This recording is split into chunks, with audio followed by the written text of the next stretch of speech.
All right. Okay. A couple other things. We are utilizing for a portion of these particular proceedings a video teleconferencing platform called Zoom. We are physically in courtroom 8F in the Fulton County Courthouse. I was asked to provide this particular forum for the utilization of potentially any evidence that's admitted during this particular proceeding. But I also understand that you wish to take testimony, that is, I believe the defense, is that correct? That is, yeah. All right. Have you talked with the state about that? Yes, sir. Have you talked with your client about that? Yes, sir. You understand he would have a Sixth Amendment right to bring those particular witnesses to this courtroom and have them testify live. So have you talked to him about the benefits, burdens, risks, and rewards of having testimony in this particular fashion? Yes, sir. Mr. Long, are you okay with this particular type and methodology of having these witnesses testify via Zoom? Yes, sir. And you talk with your lawyers extensively about that? I don't need to know what you talked to them about, but have you talked to them about this issue? Yes, sir. Okay, and you're okay with that? Yes, sir. Okay, all right. Okay, to the extent that these folks are online at this point in time, I have a Mr. Darren, and that's Darran Burns, is that correct? Yes, sir. And a Bert Love. Yes. Are they witnesses? Yes, yes, sir. Do they need to be sequestered at this point in time? We're going to do Mr. Burns first, so if Mr. Love could sign off for him. Okay. Mr. Love, you can unmute yourself, please, sir. I know you can do it, Mr. Love. I have faith. Yes, sir. There you go. Okay. Sir, we're going to go ahead and ask you to sign off, and counsel will call you, and we'll just readmit you, okay? Very good. Thank you, Judge. All right. Thank you, sir.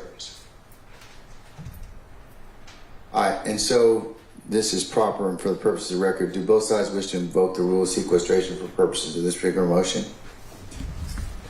State will so invoke, Your Honor.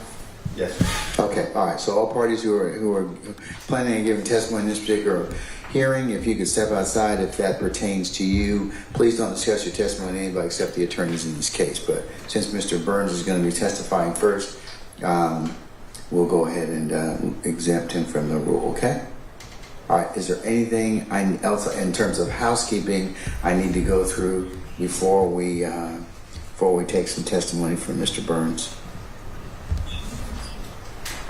We're good. Okay, all right. So I understand that we have some motions to take today. The defense, if you would tell me which motions that you are wishing or desirous to be heard today. Ms. Bell or Mr. Yes, Your Honor. Go ahead. The testimony that you're taking now, the witnesses that we have for this morning, are a continuation of our motion to suppress and the state's motion to admit statements by Mr. Long in this case. Previously, when we were here last, we had testimony from the detectives from Cherokee County and from Okay, Fulton. just to kind of loop the record because we have another reporter. What date was that now? Do you recall? Don't stress. You can look at we have all types of technology today. Don't strain yourself. So you can go ahead and provide me that date just so Ms. Parker can go ahead and loop that back with Ms. Weaver. September 9th? Is that right? I believe it was September 9th. Of 2024. 2024. Okay, all right, continue. Thank you, madam. And so the court has heard from the state and has testimony from Fulton County detectives and Cherokee County detectives and an arresting officer or an officer from the Crisp County Police Department. That testimony was heard on September 9th, and my understanding is that the state has rested their position on this. Okay. And so we have for the court today Darren Burns as a witness. We have Bert Love as a witness. Both of those are part of the team that represented Mr. Long in Cherokee County. We also had We also have a Dr. Jerry, Jerry Cox, as a testimony, and he is here to present testimony on that issue. And we also had previously requested the opportunity to present evidence to lay the foundation as to questions that I wanted to ask Detective Deemer when he was here in September. And so he has been subpoenaed to be available for today if we can so argue to the court that we have laid the foundation. And I'm happy to address what that foundation is that we need to lay today.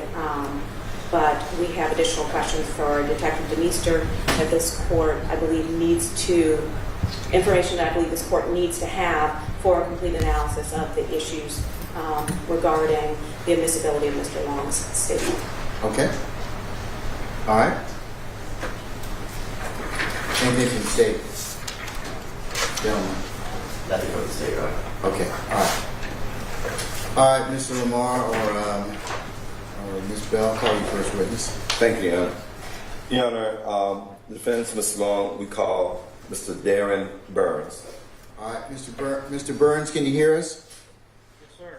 All right, can you turn your volume up or speak louder or use your outside voice? All three. Can you hear me now better? Not really. Right. I got the volume all the way up. I could try to log in on a different device. It would take me about 1 minute. Okay, why don't you do that because we can barely hear you. Yes, sir. All right.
All right, counsels, while we're waiting, if you would be so kind, since we do have a new reporter, if you could identify yourselves for purposes of record so she can actually take your names down and associate them with you. So we'll start off with you, Mr. Lamar, since you're at the podium.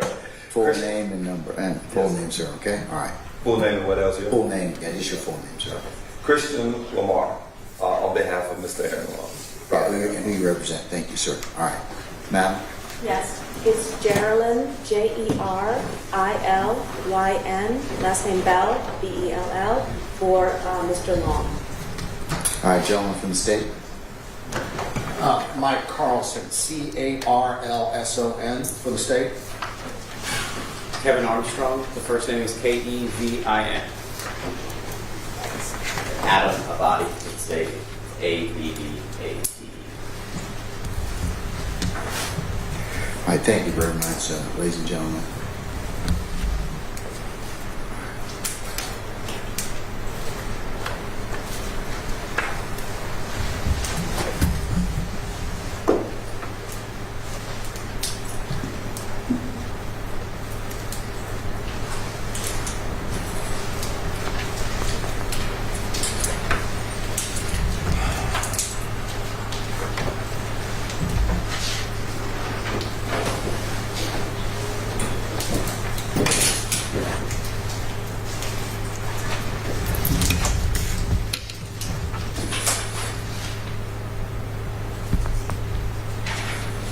I'm gonna text him, just check to make sure he's good.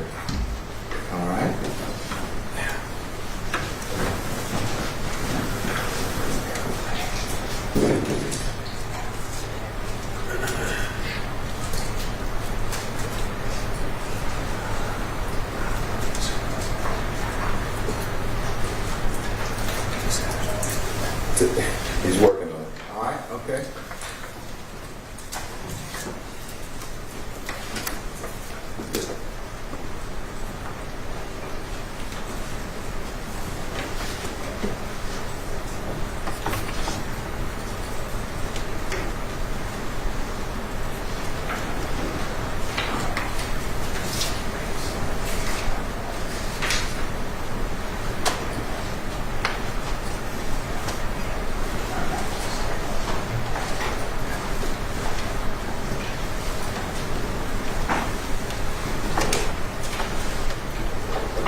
I'm here. Is this any better? Much better. Much better. Okay, all right. I'm sorry about that delay. That's okay. We got you. We got you. All right. All right, sir, if you please raise your right hand, please.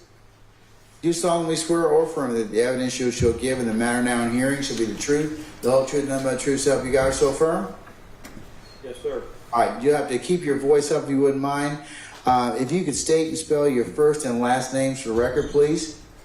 My name is Darren Burns, DARANBURNS. All right, sir. Mr. Lamar, go right ahead, sir. Thank you, Your Honor. Mr. Burns, what is your occupation? I'm an attorney And how long have you been an attorney? since 1993. And you are barred in the state of Georgia? Yes, sir. Any other places that you have a bar license? No, sir. All right. So, Mr. Burns, I want to turn your attention to March 16th of 2021. What area were you in on that day? I was in Cherokee County.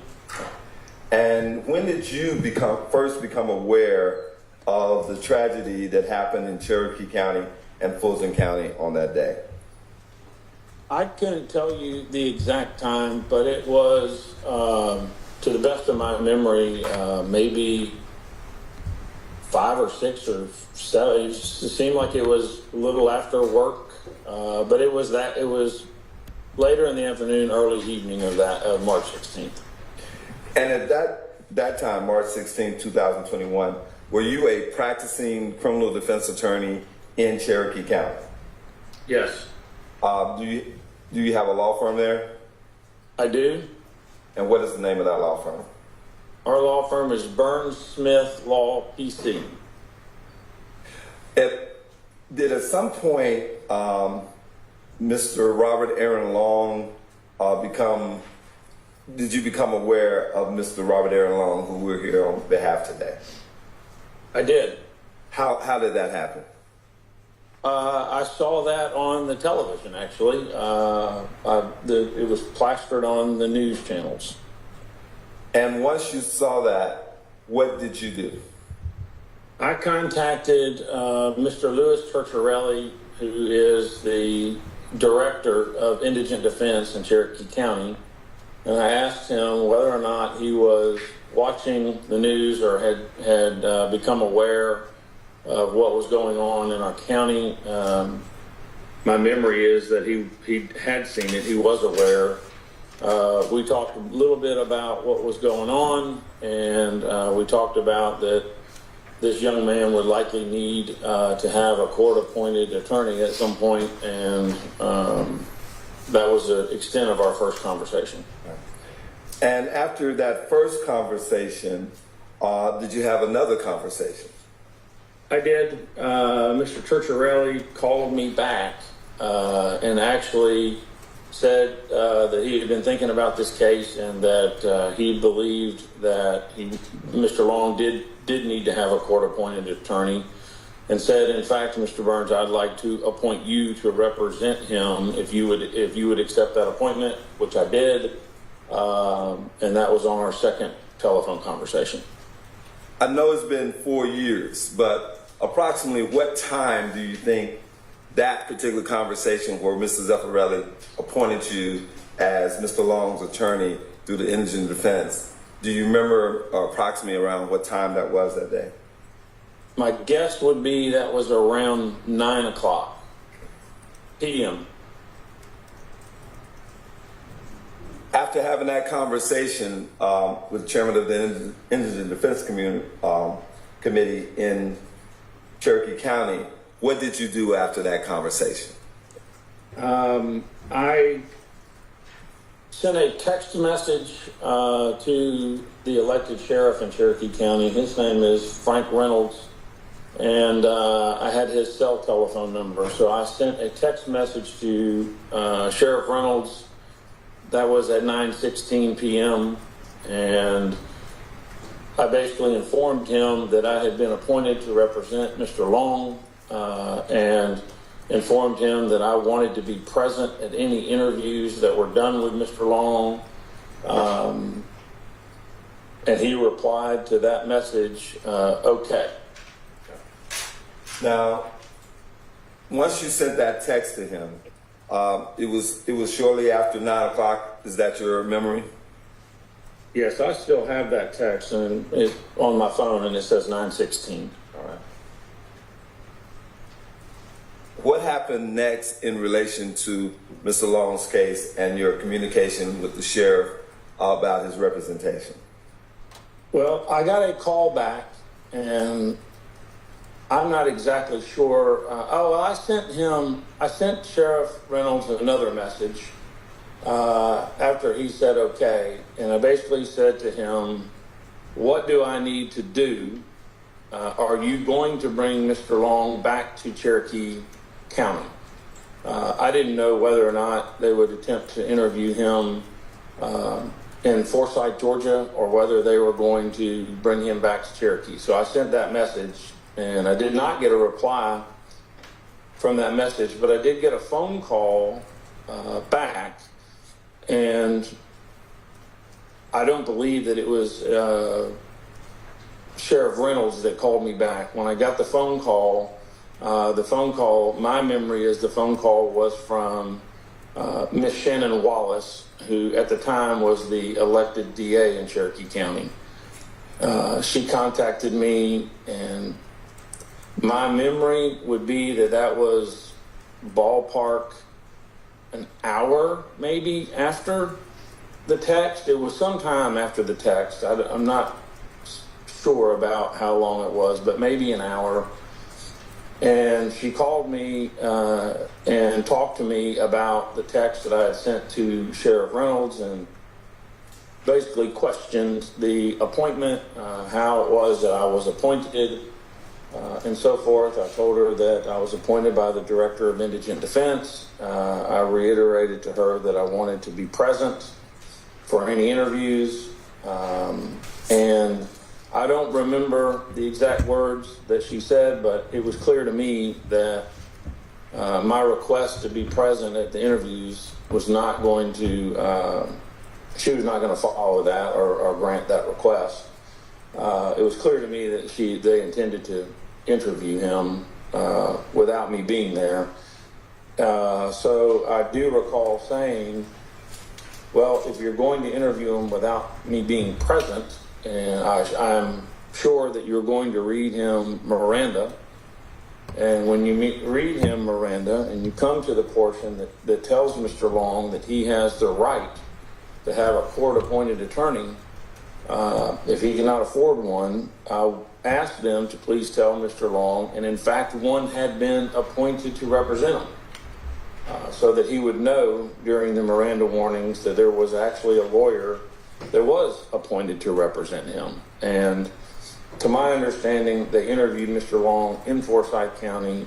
They did read him Miranda, and they did not inform him that an attorney had been appointed to his case. Mr. Burns, I want to take you back just a little bit. At the time that you had a conversation with the sheriff and also with the district attorney, how had you become aware that Mr. Long was in the custody of law enforcement? On the news. And could you just tell us what you saw? There were just reports of shootings in Cherokee County, shootings in Fulton County, that a suspect had been arrested. This is my memory. Suspect had been arrested in Forsyth County, Georgia. Very well. Now, at that point in 2021, you had been a practicing attorney for how long? 28 years. And based on your experience and knowledge, did you consider yourself to have been appointed as Robert Aaron Long's attorney that night around 9 o'clock? Yes, sir, absolutely. And based on your experience and knowledge as an attorney and your conversation with the sheriff that night, did you believe that you had made it clear to the sheriff that you represented Robert Long? Yes, sir. And based on your experience and knowledge as an attorney and your conversation with the district attorney that night, did you believe that you had made it clear to the district attorney that you represented Robert Long? Yes, sir. Question.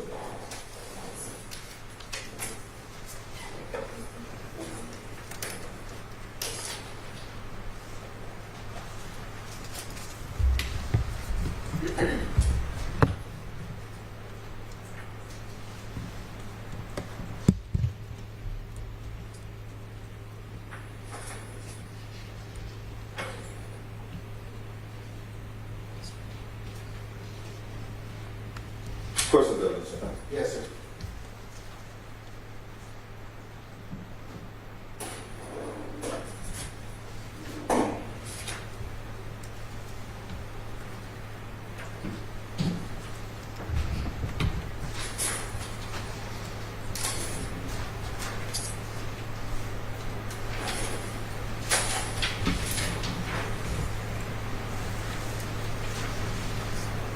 Mr. Burns, when Yes. you were having the discussion with the DA, at one point, did you find out whether or not they were having a conversation already with Mr. Long? It was my understanding that they were either doing that or they were about to do that, like immediately. And That's my impression. and how did you get that impression? Well, I'm really sorry that I don't exactly remember the words that were said, but I just know that when I hung up that phone from talking with the DA, I left with the impression that they were either talking to him or they were about to start talking to him or questioning him, and I knew that my request to be present was going to be denied. And again, it's 4 years ago. What time do you think that was? I think that I know the text went to the sheriff at 9:16. I believe my phone call would have been after 10 o'clock, probably before 11 o'clock, but that is kind of a educated guess. Question.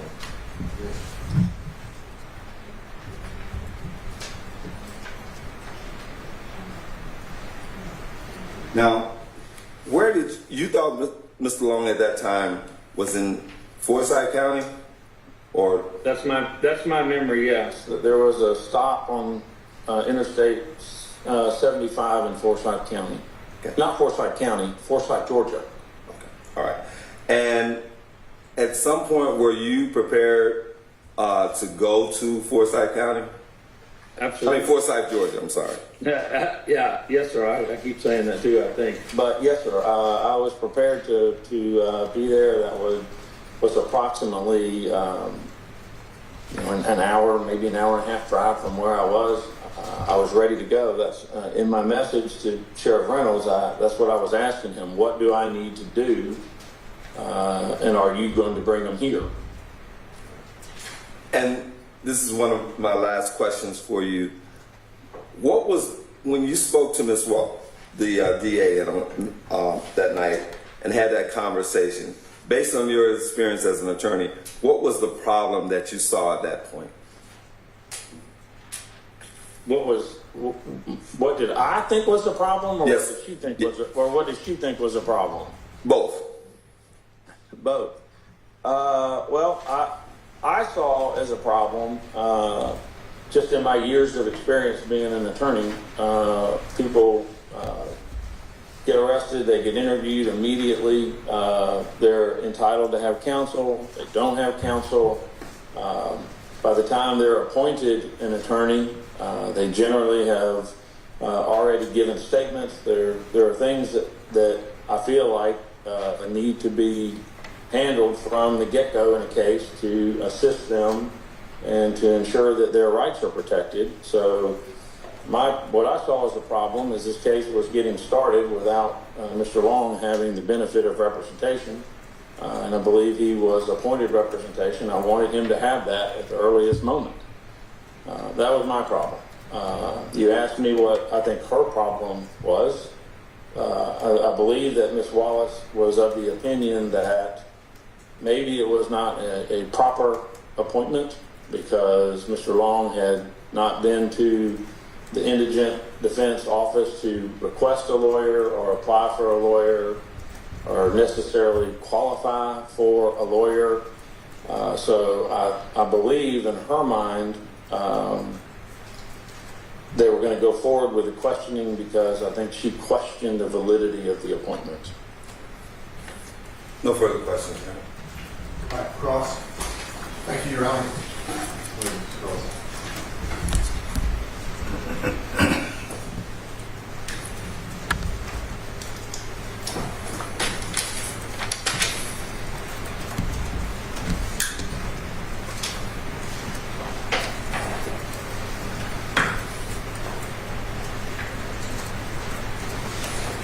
I'm showing opposing counsel a few exhibits, Your Honor, so if the court, we could have one moment. Yes, sir.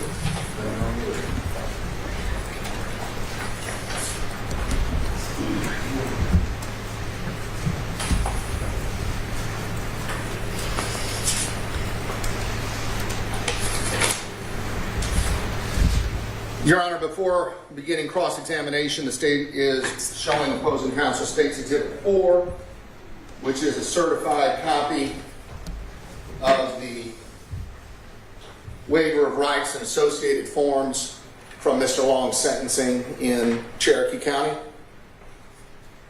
I am also handing opposing counsel State's Exhibit 5 for review. That is a certified copy, I believe certified, yes, well, it is a file stamp copy from the Superior Court of Cherokee County of the plea and sentencing hearing, the transcript from Mr. Long's sentencing in Cherokee County in the connected case. Okay. First, I just want to ask of the state, are you planning to introduce these into evidence? For purposes of this hearing, Your Honor, yes, indeed, we are going to tender these into evidence. Those are purposes. At this point, or for pretrial matters, we recognize in terms of admissibility at trial, that is a matter to be taken up at a hearing likely later today.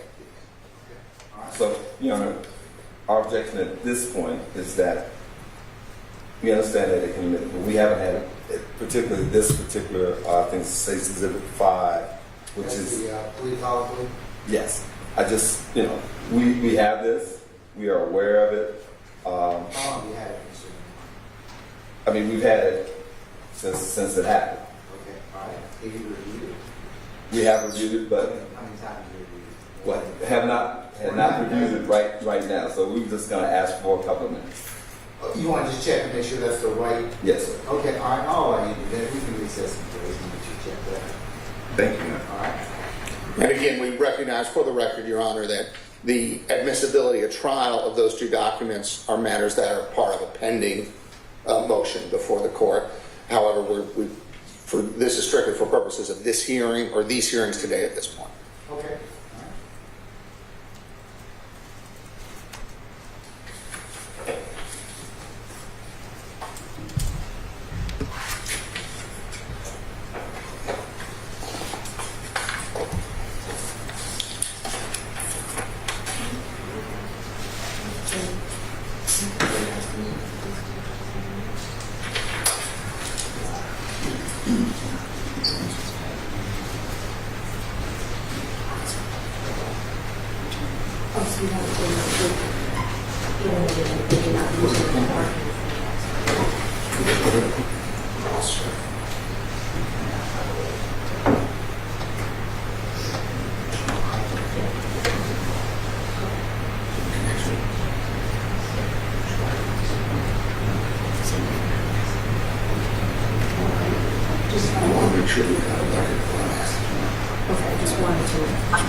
Thank you.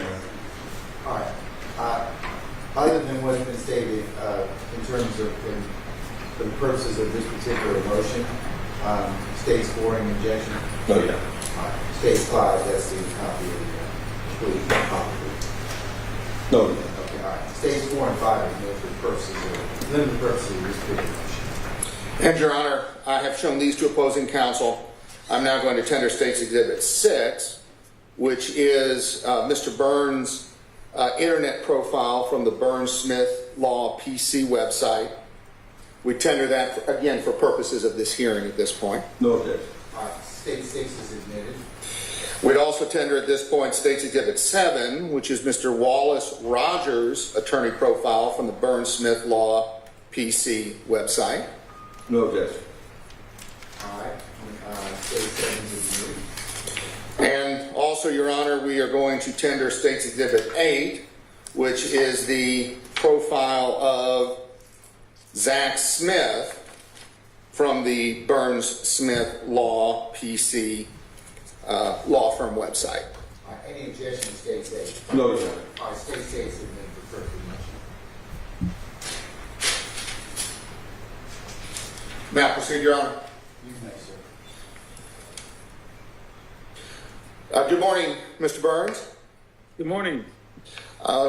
We have examined your, and my name is Mike Carlson. I'm going to be asking you a few questions in connection with this case this morning. Yes, sir. I have examined your profile from your law firm page, and just to confirm, you've been an attorney in Georgia since 1993, licensed to practice law, correct? Yes, sir. According to your website, you graduated from the University of Georgia School of Law, where you earned your Juris Doctor degree. Yes, sir. In fact, on your website, you feature the fact that you specialize in murder and homicide defense. Is that true? I don't know if I say specialized, but we clearly advertise that we have experience in those areas. Well, taking you to State's Exhibit 6, and we can show you this likely, under notable achievements, the first bullet says multiple not guilty verdicts in murder, and then it lists another set of cases. Would that sound accurate to you? Yes, sir.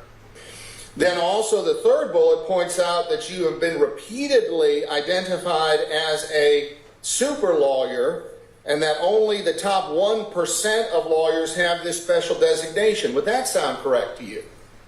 That sounds correct. And that you are a former vice president of the Georgia Association of Criminal Defense Lawyers. Does that sound correct to you? Yes. And a founding member of the Cherokee County Indigent Defense Firm. Does that sound accurate? Yes, sir. And down where it says areas of specialization, the first bullet, the one receiving primacy, says murder/homicide. Would that sound correct to you? Yes, sir. And you represented Mr. Long at his in this case to include when he pled guilty and was sentenced to the offenses in Cherokee County. Is that correct? That's correct. With you that day, in specific July 27th, 2021, which is the date on State's Exhibit 5, the transcript of Mr. Long's sentencing hearing, was an attorney from your firm, Wallace W. Rogers, correct? Yes, sir. And Mr. Rogers appears to be a graduate of the University of Georgia School of Law. Would that sound accurate to you? Yes, sir. And again, looking at State's Exhibit 7 now for Mr. Rogers, it appears that he has in his area of specialization at the second bullet, criminal defense. Would that sound accurate? Yes, sir. And that he has been a member of the Georgia Bar since 1974. Would that sound accurate to you? Yes. Mr. Long, according to the plea and sentence transcript, had a third attorney representing him that day, in addition to you and Mr. Rogers, and that would be Zachary Smith. Is that correct? Yes, sir. All members of the firm. And again, according to State's Exhibit 8, it appears that Mr. Smith has been a member of the bar since 2012, so for about 9 years at the point at which this plea was taken, correct? Yes, sir. And that he is a former prosecutor with several prosecutor awards listed on your website. Does that sound accurate? That sounds accurate. So all in all, Mr. Long had decades of legal experience representing him at his plea and sentence hearing. Is that correct? Absolutely. Yes, sir. And that legal experience would be specializing in criminal law and criminal procedure, correct? Yes, sir. With featured experience in particular on your part pertaining to the defense of murder and homicide prosecutions. Is that correct? That's correct. Now, at all times during that process of Mr. Long pleading guilty and being sentenced in Cherokee County, as is set forth in State's Exhibit 5 and in the plea and sentencing paperwork in State's Exhibit 4, you were acting as his authorized representative. Is that true? Yes, sir. He was present at all times, correct? Yes, sir. And you did not state, and he did not state, any difficulty at all hearing, understanding, being or otherwise being able to proceed with his guilty plea. Is that correct? That's correct. Now, you testified concerning the appointment process. I have a few questions for you about that. When you asked to be appointed to represent Mr. Long had not at that point himself applied for public defender assistance, had he? That's correct, but I guess the way you asked the question is when I asked to be appointed. I didn't ask to be appointed. I was appointed, but correct. The answer to your question would be yes. So when you had that first contact you were talking about with Mr. Turchiarelli, Mr. Long had not then applied at that point. That's correct. Same would go for your contact with the sheriff of Cherokee County. Mr. Long had not applied at that point to be represented by a public defender. That's correct. Now, to your knowledge, then, Mr. Long, of course, would not have submitted any documentation at that early point seeking to be represented by a public defender. He had not. So you clearly would not have had any documentation from Mr. Turchiarelli showing your appointment at that time. I didn't have a document. I just had a verbal appointment over the telephone. But that was not pursuant to any request from Mr. Long at that point, was it? No, sir. In fact, at that point, when you were communicating with Mr. Turchiarelli, for all you or he knew, Mr. Long might have been represented by somebody else, correct? I suppose that could be accurate. It was in real time, so I mean, he could have had if he was represented, he probably would have had to have a lawyer before the event. But yes, I suppose so. I don't have knowledge of that. So you just have no knowledge at that point of his representation at all at that early stage in your communication with Louis Turchiarelli of the Circuit Public Defender? Yeah, I'm going to object to that question in terms of relevance. It's not relevant whether or not Mr. Burns knew whether or not somebody else was representing him. At that point, he was appointed. And so he carried forth on his appointment as it was his duty to do. It was not his duty at that point to know or even to seek out. Because if somebody else had been representing him, that would have come before. His job, I'm sorry. What's the basis for your objection? Relevance. Okay, all right, Mr. Carlson. Your Honor, the question has been raised by the defense here whether or not law enforcement moved forward in an appropriate fashion with a defendant who, it is clear, had not requested counsel at that point. We're attempting to clarify for the record that there was no knowledge one way or another as to any representation on the part of Mr. Burns. I'm going to overrule the objection. Mr. Carlson, you can proceed. Would it be helpful to hear the question again, Mr. Burns? Sure. So at that point during your communications with Circuit Public Defender Louis Turchiarelli, neither you did not have any idea as to whether or not Mr. Long was represented by counsel, other counsel. No. You had no idea whether or not he had requested being represented by counsel. No, sir. And that was not communicated to you any differently at that point in time by Mr. Turchiarelli, correct? That's correct. So as far as you knew or had communicated with Mr. Turchiarelli, there was no knowledge as to whether or not Mr. Long even requested or desired counsel at that point. That's fair. So that's correct. That's correct.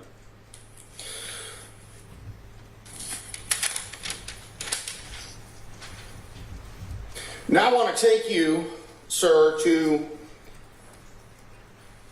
states 4 and 5, and there are several questions there. I'm going to direct opposing counsel to page 51. We can get this to you of the plea transcript.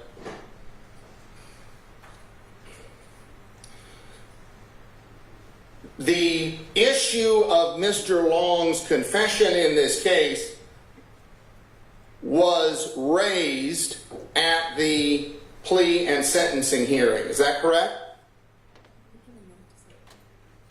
I'm not sure. Your Honor. Basis.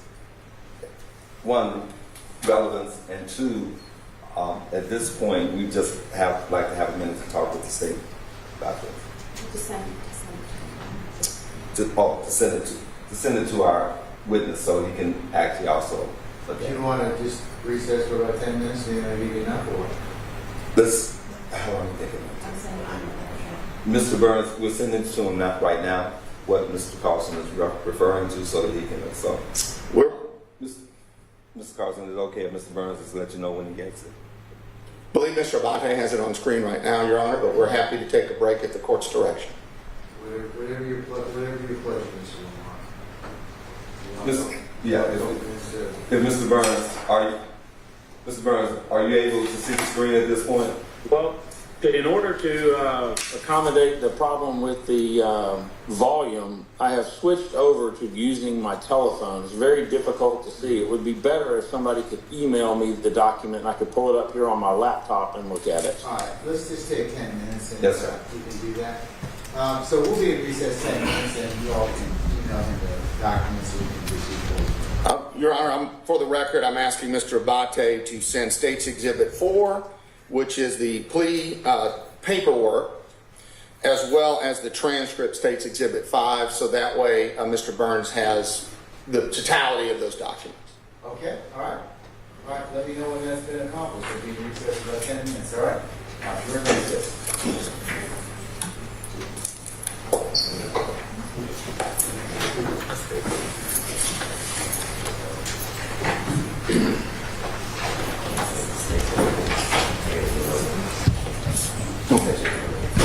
Go that way.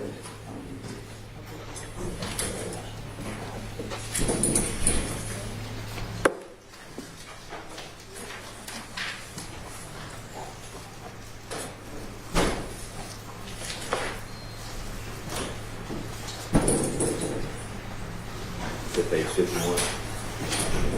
Go to 50. 51, about 52. Just a second. Okay, thank you.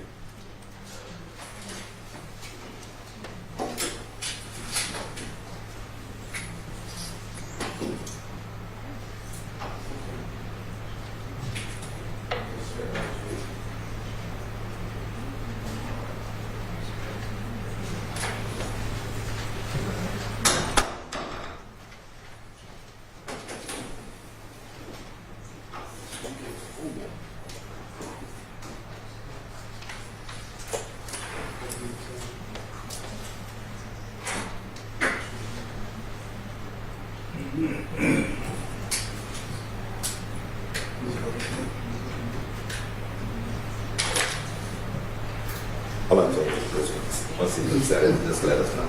Sure.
Just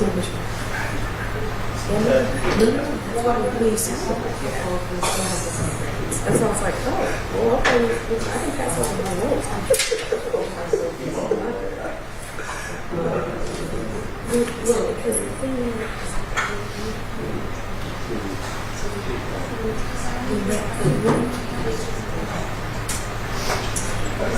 it's the same versus what is it?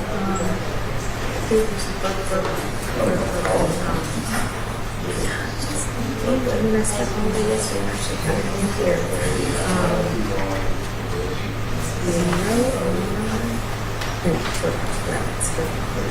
Right. So the decision was so messy. The court said that we understand what you said. And that the actions and the additional problems would be by the United States within the application. So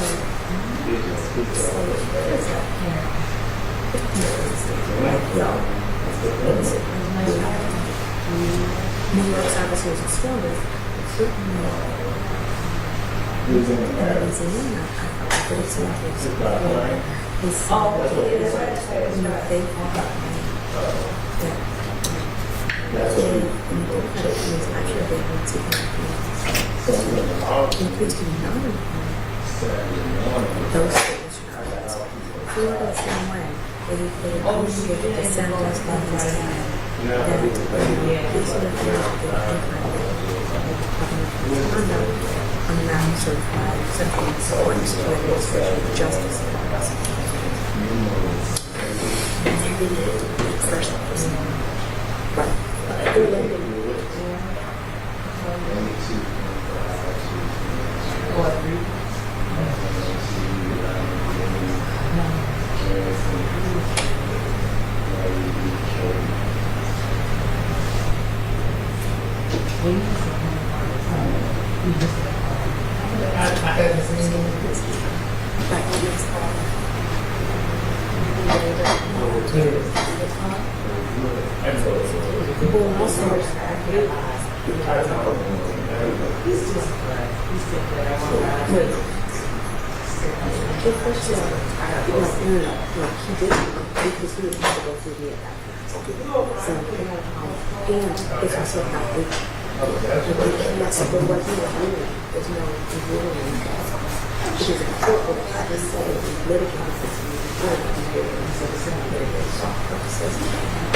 there's no reason.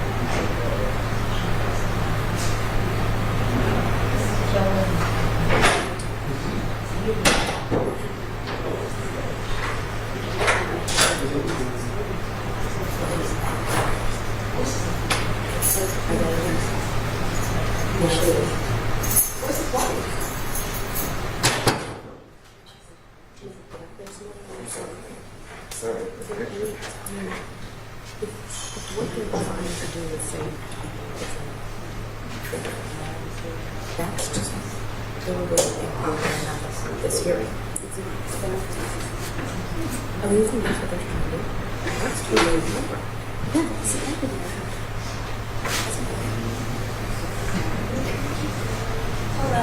Hi. Oh, I thought you were saying that. I thought you were saying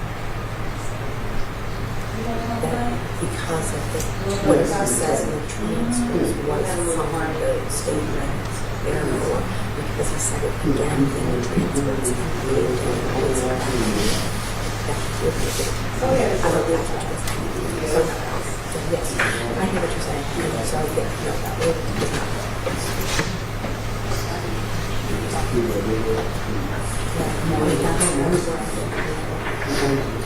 Yeah, I thought you were trying to say.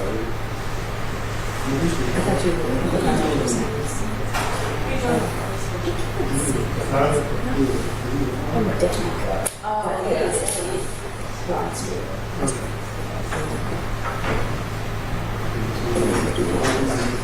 Because also the other thing you can ask is what's happening with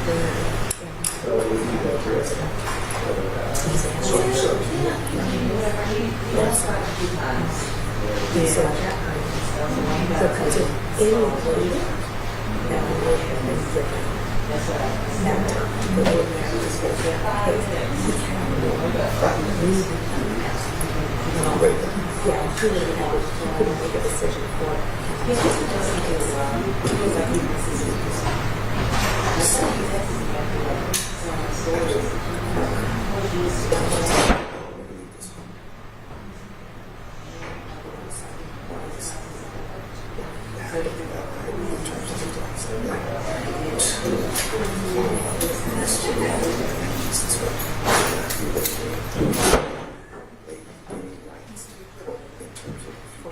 yeah, I think you could say now that you've read the page that they asked you to read, that you know what they're trying to say, and you want to address that before because you think that if you like you just said,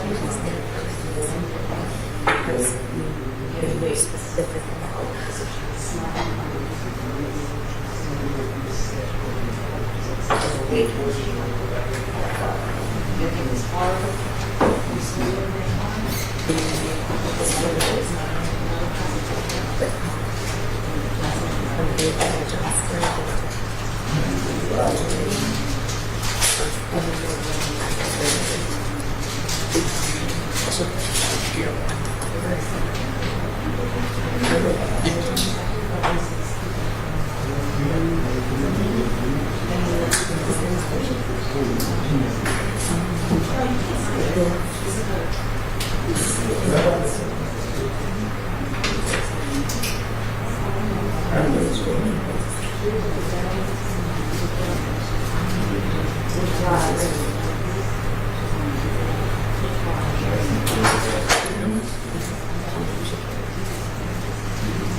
Right, thank you.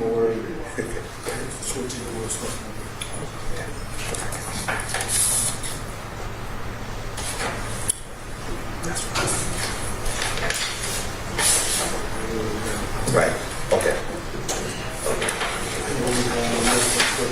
Right.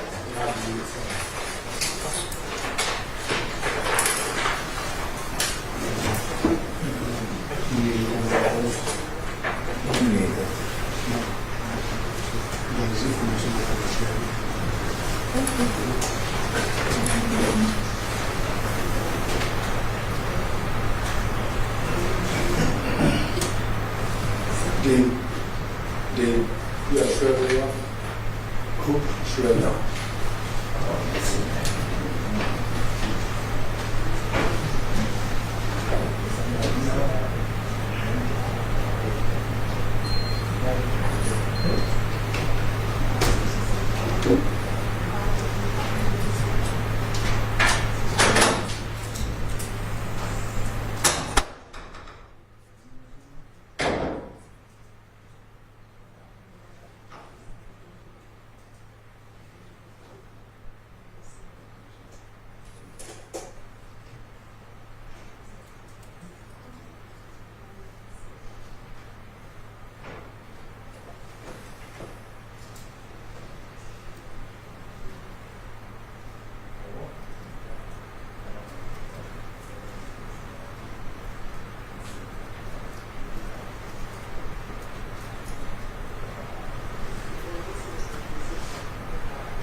I didn't see it.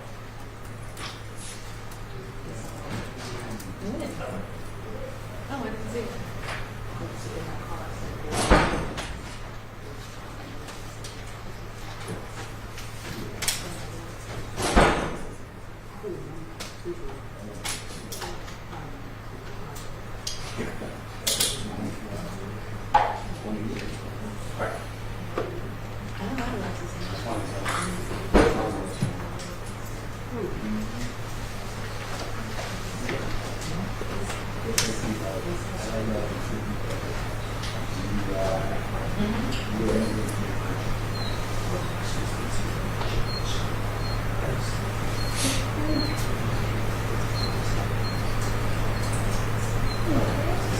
Maybe I'll get there. I didn't finish.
Yes. Okay, great.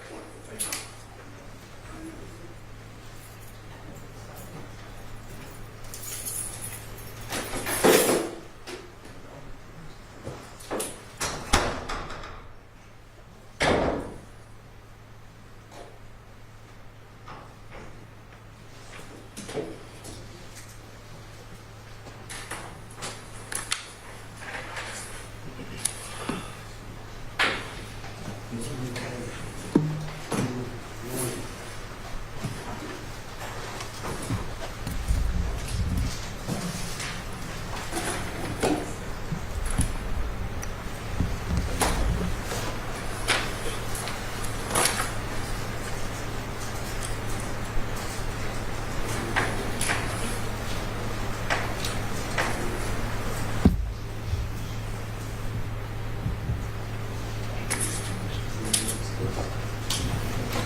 Your Honor, before Mr. Carlson resumes his questioning of Mr. Burns, we'd like to make a motion on the record that we believe, one, that this inquiry is improper and also irrelevant.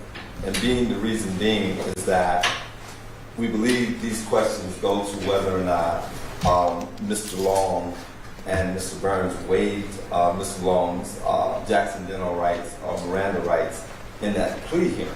And I think it's very apparent, and I would ask the court if the court would read pages 50 to 51, the court can see what I'm talking about. What exhibit, sir? That is exhibit 4 or 5? That's exhibit 5. 5 would be a copy of the plea colloquy itself. Yes, it's page 50 and 51.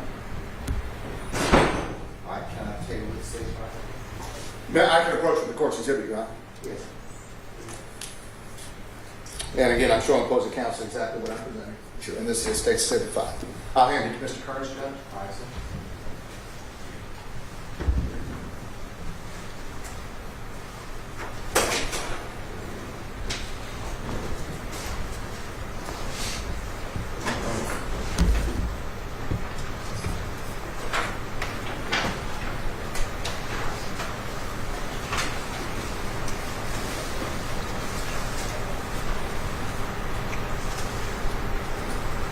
You said you want to invite my attention to which pages? That would be, well, I'll let the state direct you to exactly where. I believe it's starting on page 50, and it starts at line 22, and it goes to page 51, and ends at line 15. I believe that's what it's saying. Yes.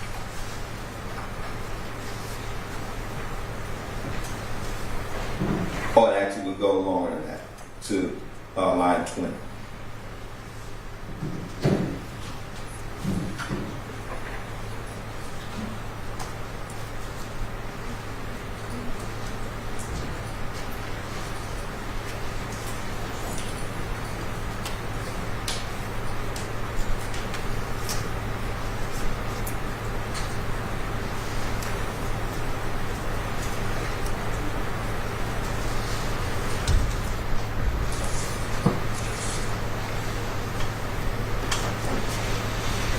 Okay, I've read the entirety of 50, the ending of 50, page 50 and 51, which covers that particular statement. Okay, all right, or the inquiry in regards to his statement. All right, Mr. Carlson, I'll give that back to you.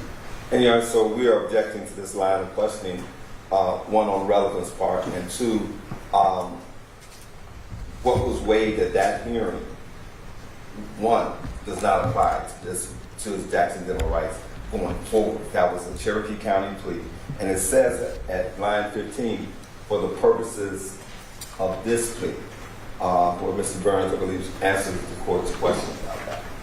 All right, Mr. Carlson, you want to complete, or have the last word in that respect? Yes, Your Honor.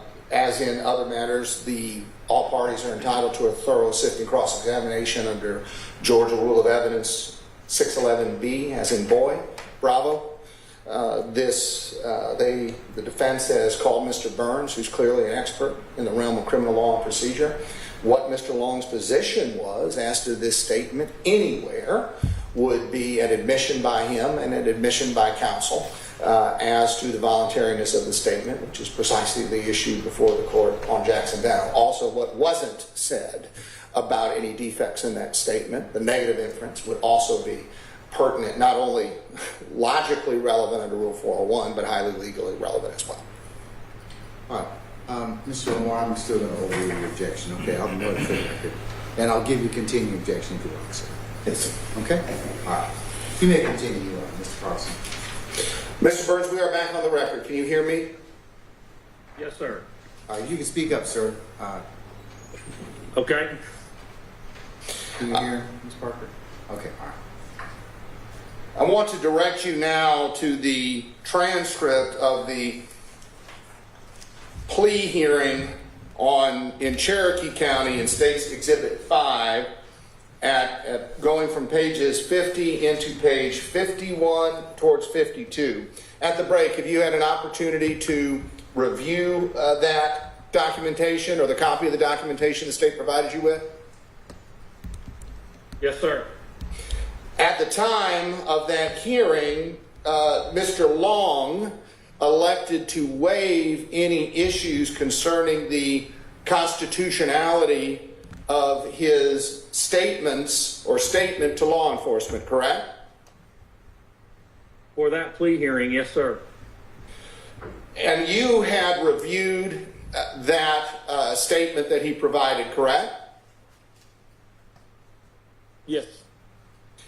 And both of your law partners were there with you at this sentencing hearing. Is that correct?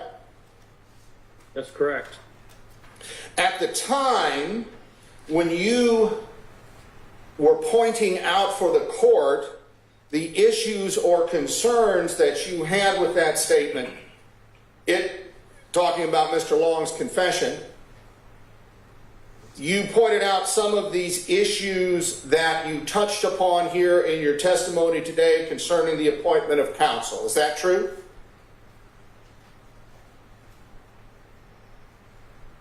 And I'm directing you now to page. Yes, sir. So those were the issues you raised, correct?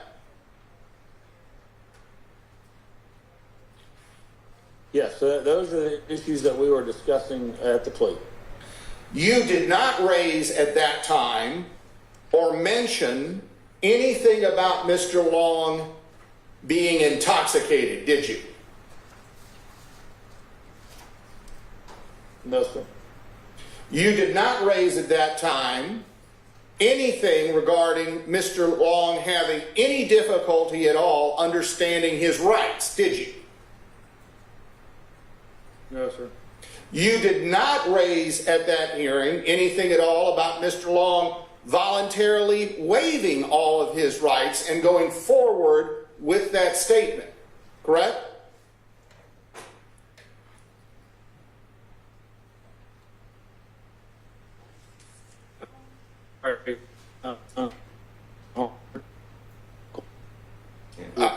We're having trouble hearing you, so I'm going to ask for the record, Your Honor, the question again. Go ahead, sir. And I'm going to ask it in a shorter fashion.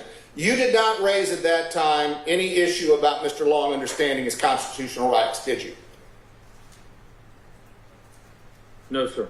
You did not raise at that time any issue about intoxication on Mr. Long's part, interfering with his ability to give the statement or waive his rights, did you?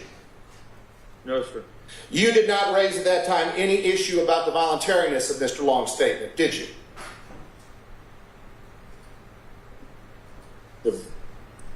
No, sir. And Mr. Long would have been free at that hearing on July 27th, 2021 to go ahead and speak his own mind, although you were there representing him, correct?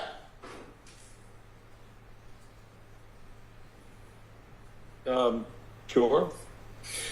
Mr. Long did not say anything about his statement being involuntary there at his sentencing hearing, did he? No, sir. Mr. Long did not say anything about him failing to freely and voluntarily waive his constitutional rights in connection with that statement, did he? He said that he would do so.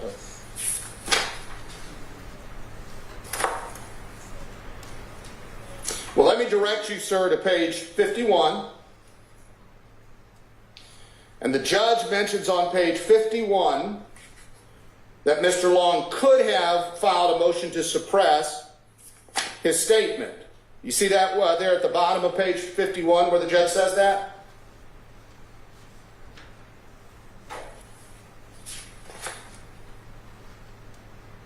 You know what? Can you tell me what line on 51? Sure. Start at page 22. Line 22, page 51. And I'll read it for you. I'm here. I got it. And let me repeat the question. The judge explains to Mr. Long that he could have filed a motion to suppress about his statement being taken in violation of his constitutional rights, that there would be the potential for it to be suppressed. You see that there? Yes. This is after you talked about the counsel appointment issue, but did not delve into those areas that we also discussed in terms of voluntariness. Is that correct? Correct. And Mr. Long doesn't say anything other than I understand. Is that true? That's correct. He doesn't say, but I was drunk, does he? No, sir. He doesn't say, but I didn't understand my rights, does he? No, sir. He doesn't say, but it wasn't voluntary. They threatened me. Does he? No, sir. He goes along to enter his guilty plea to the entire indictment, correct? Yes. Now, you, as part of your legal responsibility to Mr. Long, had to make sure as part of that sentencing hearing he was cognizant of his surroundings and could understand the questions, correct? Yes, sir. And you also, as part of your ethical obligations, had to ensure he was providing truthful answers, correct? Yes, sir. And that burden would have been on your two law partners who were also there, right? Of course. And if for some reason it appeared to you that Mr. Long didn't understand his rights, didn't understand the charges, didn't understand what he was doing in terms of what he was pleading guilty to and what he would be sentenced to, you and your partners would have a legal obligation to stop the proceeding. Isn't that true? Of course, yes. Of the three of you, none of you once stopped the proceeding on Mr. Long's behalf and said, we're stopping, cannot go forward. That never happened, did it? No, sir. So, from your vantage point, Mr. Long gave this guilty plea freely and voluntarily, knowledgeably, in his own free will, talking about Cherokee County. Yes, sir. And now going to State's Exhibit 4, this is the actual sentencing material, including written examples, or written recitations of the rights that Mr. Long was waiving by pleading guilty to the entire indictment in Cherokee County. Now I want to go right to that second page.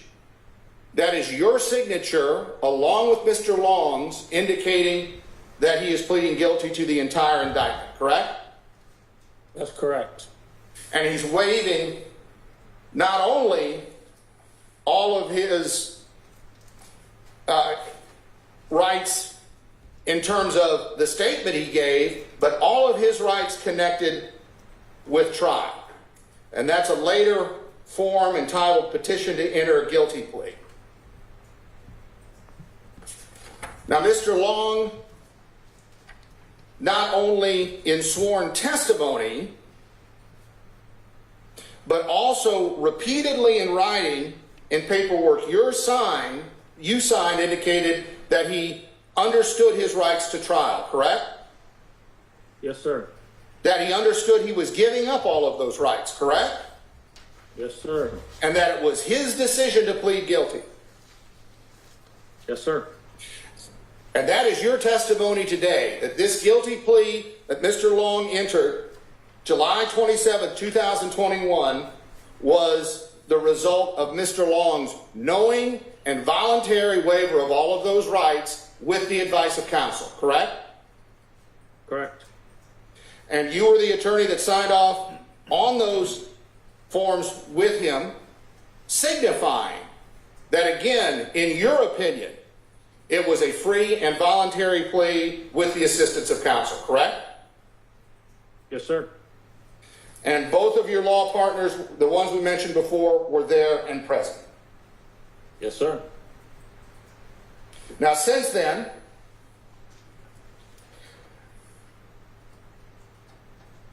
has there been any paperwork filed in terms of a motion to withdraw Mr. Long's guilty plea in Cherokee County?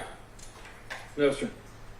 Has there been, so there's been no request for a hearing and no motion in the Superior Court of Cherokee County to withdraw Mr. Long's guilty plea? No. Has there been any direct appeal to the Supreme Court of Georgia or any other court in order to appeal Mr. Long's guilty plea for some defect? No. Not to my knowledge. We certainly haven't. To your knowledge, has there been a petition for habeas corpus filed in any court on Mr. Long's behalf in order to withdraw his Cherokee County guilty plea? To my knowledge, no, sir. So again, From your vantage point there as his counsel, it was a free and voluntary guilty plea to all counts, which included waiving objection to the voluntariness and constitutionality of his statement to law enforcement. That's correct. And no motion to withdraw, appeal, or petition for habeas corpus has been filed to do anything to question the validity of that guilty plea or your representation of this man. Not to my knowledge, no, sir. No further questions at this time, Your Honor. Thank you, Aaron. Mr. Burns, this plea took place in Cherokee County, correct? Yes, sir. All right. And this motion, or this conversation that you were having with the judge was under the jurisdiction of Cherokee County at that time. Is that right? Of course, I did not represent him in Fulton County. And one of the questions when the judge asked you about it was, had you spoken with Mr. Long? And if you look at line 11 on page 51, could you just read that and read that silently and then just let us know, was this your answer to the judge then? Well, 1 second, I was on the Senate sheet. Let me go back to it. Page 11. Page 51, line 11. Page 51. I read it before, and nothing came out, that nothing struck me as wrong, but I will go back and read it again as you've asked.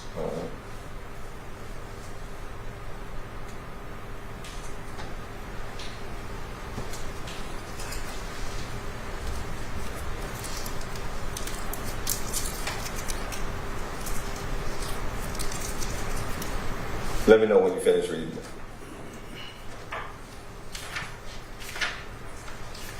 Okay. Right.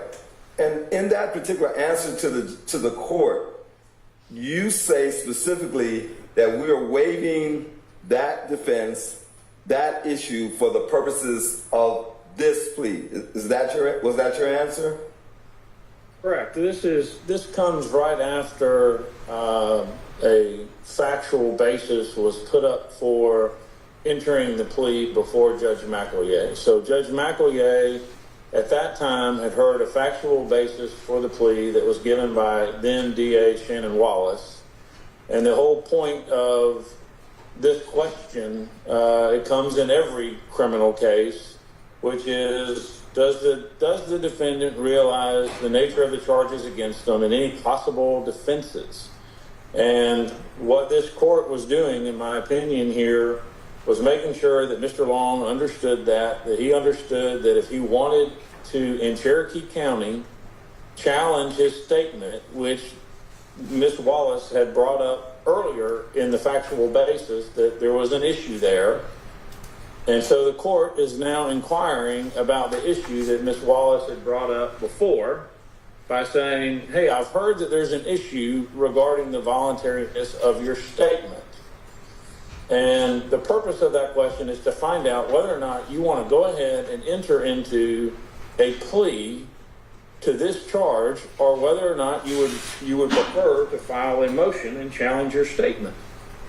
And as it related to our case in Cherokee County, we had no intentions of filing a motion to suppress at that point on the voluntariness of his statement. We were fully intending on entering this guilty plea for Cherokee County, and we at that point would have waived any defense that he would have had,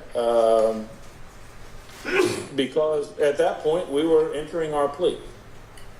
And based on that, Mr. Burns, I'd like to ask you this question. Did you at any point advise Mr. Long that by waiving the statement issue in his plea in Cherokee County, that he was waiving that issue in his Fulton County case? No, sir, of course not. And were you aware that Mr. Long had appointed attorneys in his Fulton County case at the time you all did this plea in Cherokee County? Yes, sir. And I think it's obvious that this plea was taken for the charges in Cherokee County. Is that right? That's correct. And once this plea was taken, his charges in Fulton County were still pending. Is that right? Yes, sir.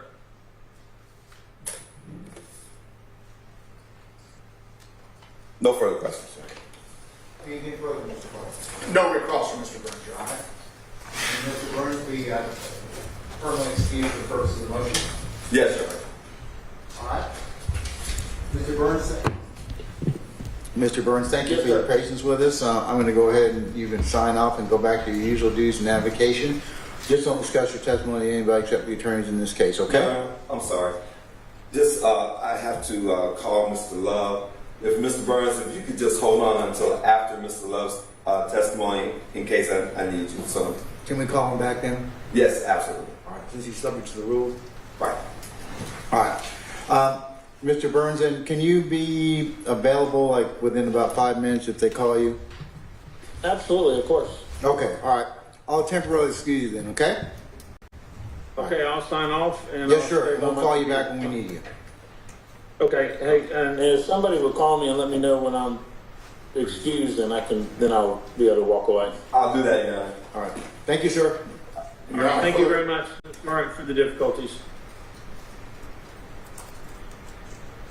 And Your Honor, for the record, I'm handing State's Exhibit 4 for this hearing, 5, 6, 7, and 8 to the court reporter. All right. Thank you, Mr. Carlson.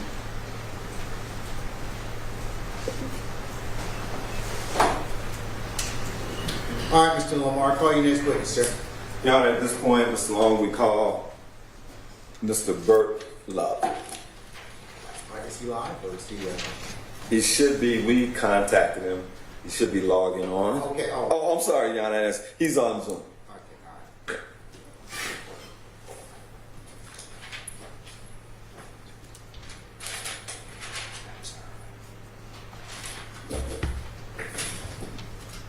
Should be coming up briefly.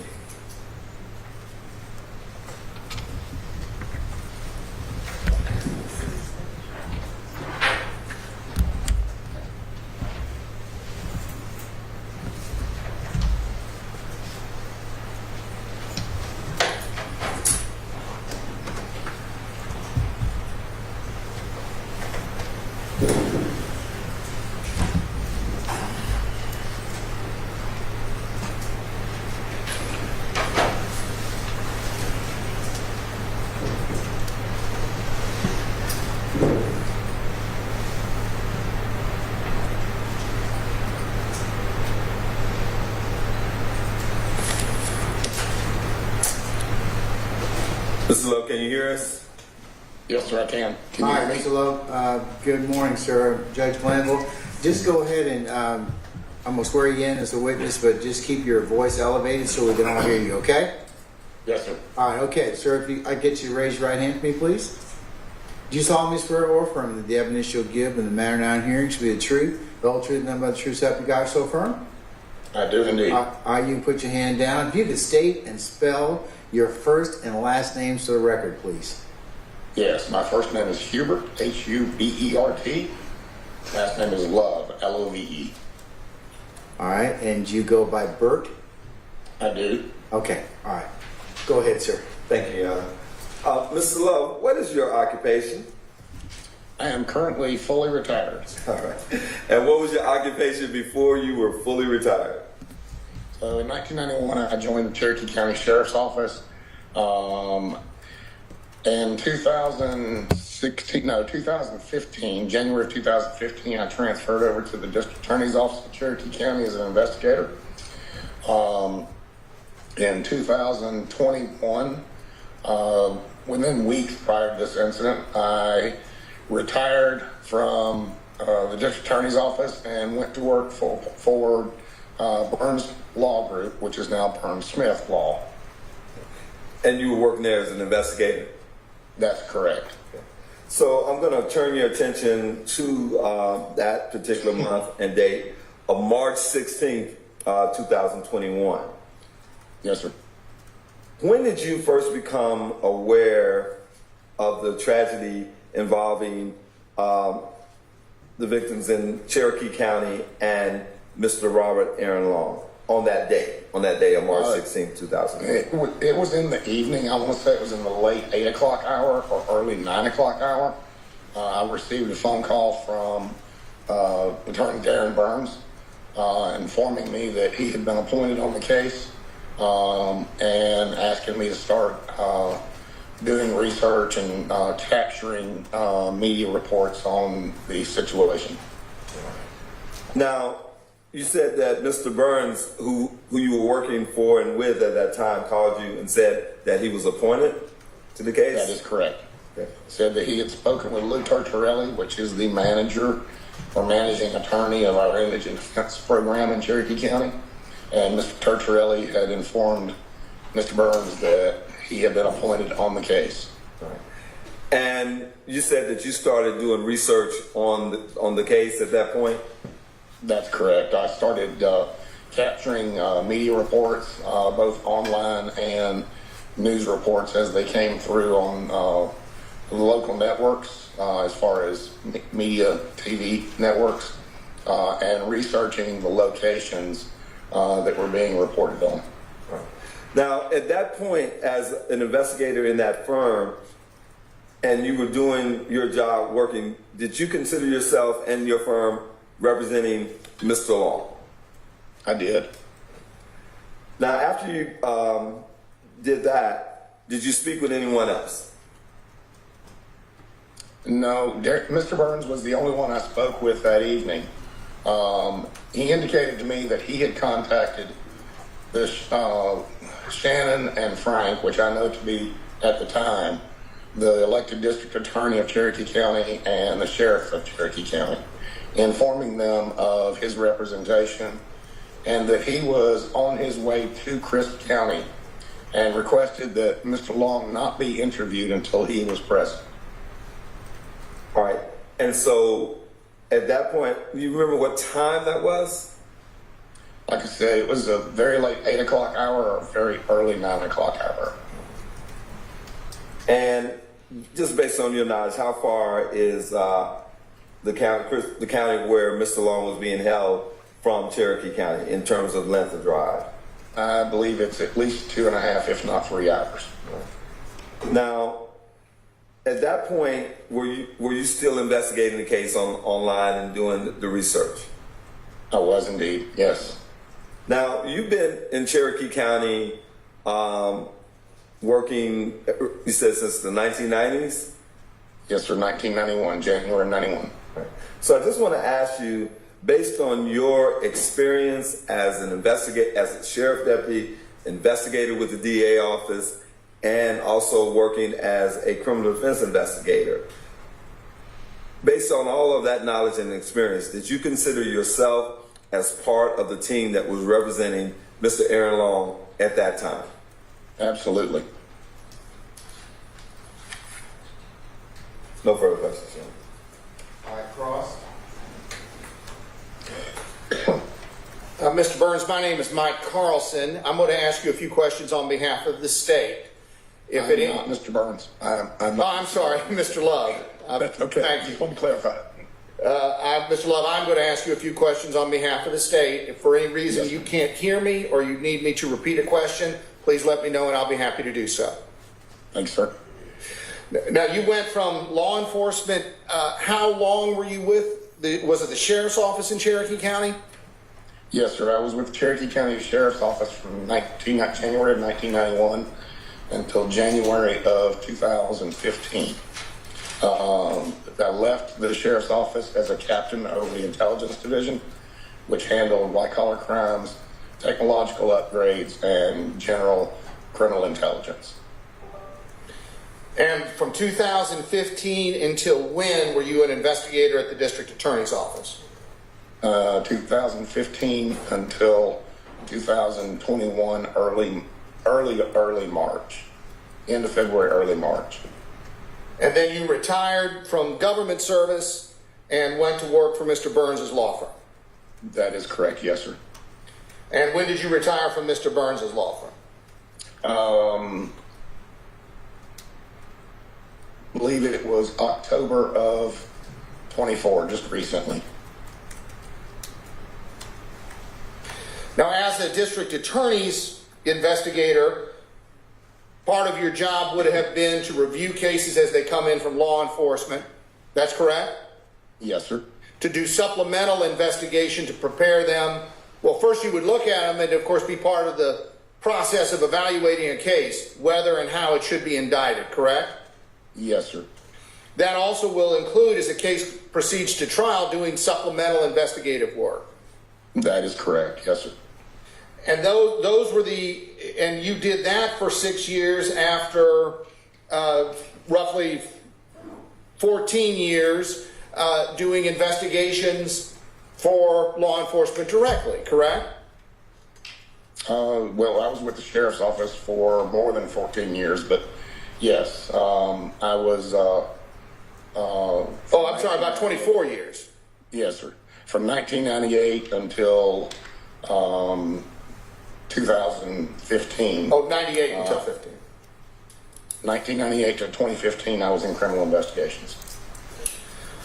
So, you would say you have developed an expertise in connection with evaluating and assessing cases. I would hope so. Does that include homicide cases? Yes, sir. I have worked many homicide cases. Would that be in both your capacity as a law enforcement investigator and a district attorney's investigator? Yes, sir. And since then, as part of Mr. Burns' staff as an investigator? Indeed, yes.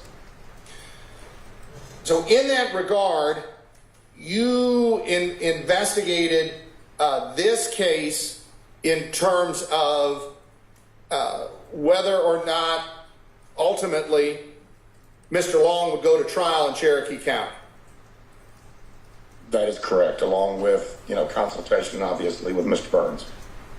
Now, without asking you for any internal discussions that you may have had with Mr. Burns, ultimately a decision was made by Mr. Long to plead guilty in this case, correct?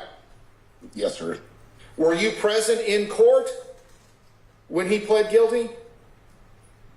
I believe I was. Well, you have no question in your mind that he pled guilty freely and voluntarily and of his own free will. None whatsoever.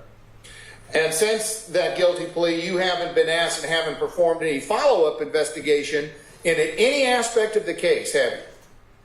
No, I have not. You haven't performed any follow-up investigation as to the voluntariness of the statement that he gave to law enforcement? I'm sorry, can you repeat that? You haven't been asked to perform any follow-up investigation into the voluntariness of his statement to law enforcement? Only during the course of the investigation prior to his guilty plea. And in that regard, you are experienced in the realms of criminal justice, spending decades of your life in that area, correct? Yes, sir. And you know from that experience that the defendant, the accused person, makes the decision about his or her own constitutional rights. Isn't that true? Objection, Your Honor. Basis of one, beyond the scope, also calls for him to speculate. He is not a lawyer. He is an investigator. And so that he's asking him to make a legal conclusion, Your Honor. The man has demonstrated his expertise in the area of criminal justice. I'm asking him a general question about how things proceed in terms of the invocation of rights. I'll order the objection. And I'll continue the objection for you, Mr. Lamont. Go ahead, Mr. Carter. It's the defendant that invokes the rights, correct? Sir, I would tend to disagree with that if they are represented by an attorney at the time. Well, let me ask you this. Have you ever Mirandized an individual and taken a confession in your career? I have. Can you provide us with an estimate of how many times you've done that? Over the course of my career in investigations, probably well over 500. Did you utilize forms for that to assist you when you Mirandized suspects? I did. Can you remember what's on those forms? Yes, sir. It's your Miranda rights. And the form asks the defendant directly whether or not the defendant wishes to waive those rights and go forward with the statement. Isn't that true? It does. Now, as a DA's investigator, you had knowledge, of course, of the various defense lawyers that practicing in the area of Cherokee County, correct? Most of them, yes. Their reputations, how they worked. Yes, sir. And that would go the same for when you were in law enforcement. Isn't that true? Yes, sir. And after those experiences, you decided to go work for Mr. Burns' firm, correct? I did. That would presumably be because of the expertise, the reputation, what you had seen from the way they practice criminal law. I had the utmost respect for Mr. Burns So, throughout my career. so you have no indication or any reason at all to believe that Mr. Burns would not have provided Mr. Long with the best possible legal advice as he proceeded with this case. None.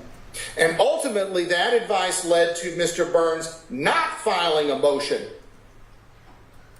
to prevent Mr. Long's statement from being admissible against him. Objection. There was not a motion filed to. Hold on, sir. There's an objection. The objection is, he's asking, this is speculation, he's asking Mr. Love about what was in Mr. Burns' head. I sustain the objection, Mr. You have tremendous respect for Mr. Burns' legal ability, knowledge, and his expertise, correct? And his ethics, yes. That goes for the other attorneys in the firm as well, too. Absolutely. Do you know whether or not a motion was filed to suppress Mr. Long's statement to law enforcement in this case? Not in the Cherokee County case. And that was after, again, not asking for what you actually said to Mr. Burns. That was after you, or along with you investigating the case and communicating your findings within the firm. That's correct. In fact, in addition to no motion to suppress Mr. Long's confession being filed, with the advice of your law firm then, or the one law firm you worked for, Mr. Burns and his partners, Mr. Long went forward, did not make an objection to his statement, and instead pled guilty to the entire indictment in the Cherokee County case. Isn't that true? That is true. There may have been some counts on the indictment that were not pled guilty to. I'm not positive. But I do know that the overarching, more serious crimes were pled guilty to.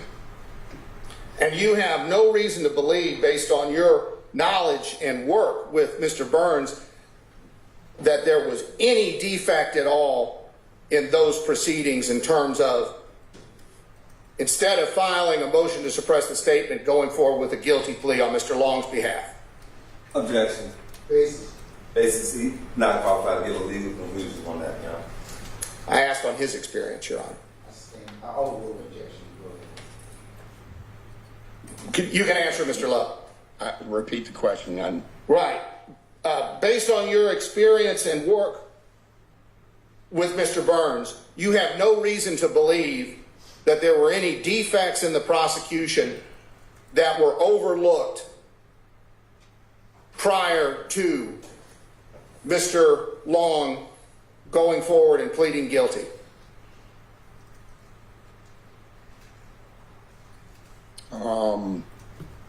I can say that there was no motion filed to preclude or suppress the statement made to law enforcement, but that was not the only consideration in going forward with a guilty plea.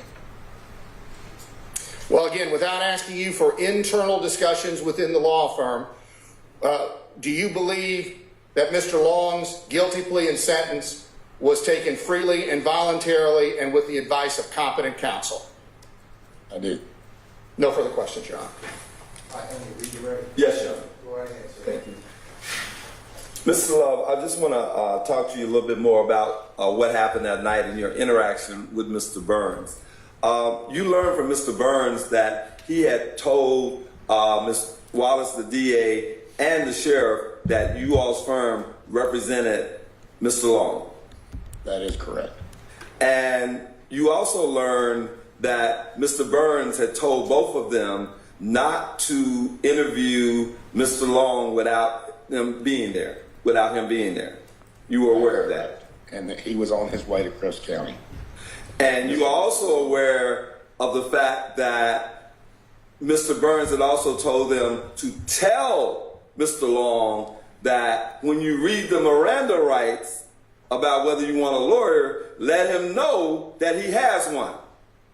I don't believe that I was aware of that fact, only that Mr. Burns had indicated he did not want Mr. Long interviewed until he was present. And do you have any knowledge, what is your knowledge of the fact of whether or not either the sheriff or the district attorney passed that on to Mr. Long? I have no knowledge of that. And in the reading of Miranda, in the videotape interview, I do not believe that Mr. Long was advised that he was represented. Thank you. That's all I have. No further questions from Mr. Long. All right, and Mr. Love, you permanently or temporarily excuse your witness? Yes, Your Honor.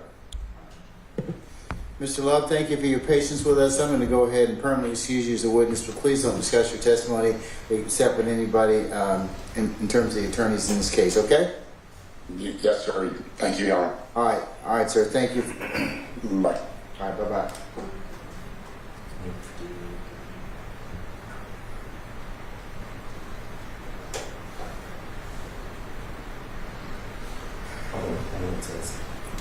All right, do you have another witness you're calling? Yes, Your Honor. You ready? Yes, ma'am. Who would that be? That's Jerry Wayne Cox. Okay. Do any counsel or your client need to take a comfort break before we get started? Mr. Cox, is it Mr. Cox? That's correct. Okay. You all good? We're good. Okay, all right. Now, I'm just not swearing on me as I've gotten older, y'all. I just let you go. Mr. I'm good. Mr. Long, you okay? You need a comfort break, sir? I'm fine, Your Honor. Thank you. All right.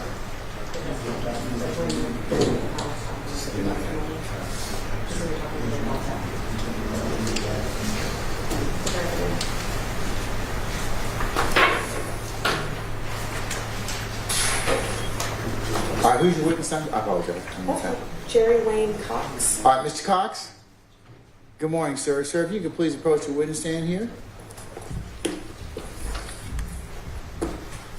And if you wouldn't mind, before you sit down, if you would turn and face Sergeant Brown, you're sworn as a witness, please. Raise your right hand. Do you swear affirm that the testimony you're about to give will be the truth, whole truth, and nothing but the truth? I do. Below your right hand, have a seat. Get adjusted to the microphone. Thank you.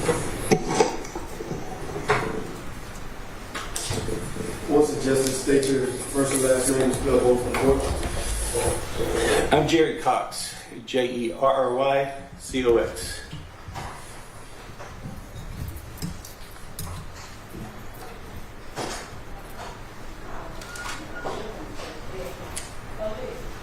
Is Your Honor going to swear the witness, or did you already do that? Did I miss that? No, Sergeant Brown did that. Okay, I missed that. I'm sorry. That's all right. That's all right. Don't worry about it. Dr. Cox, if you could please tell us what your current profession is. I'm a licensed professional counselor. Okay. And how long have you been doing that as a licensed professional counselor? For over 30 years.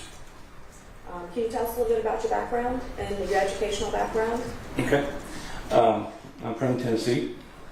I got a master. My license is based on my master's degree from Tennessee Tech University in educational psychology and counseling. I earned a specialist degree from the University of West Georgia. Then West Georgia College in counseling. I have a certificate from the Gabbard Institute of Indiana University in conflict resolution.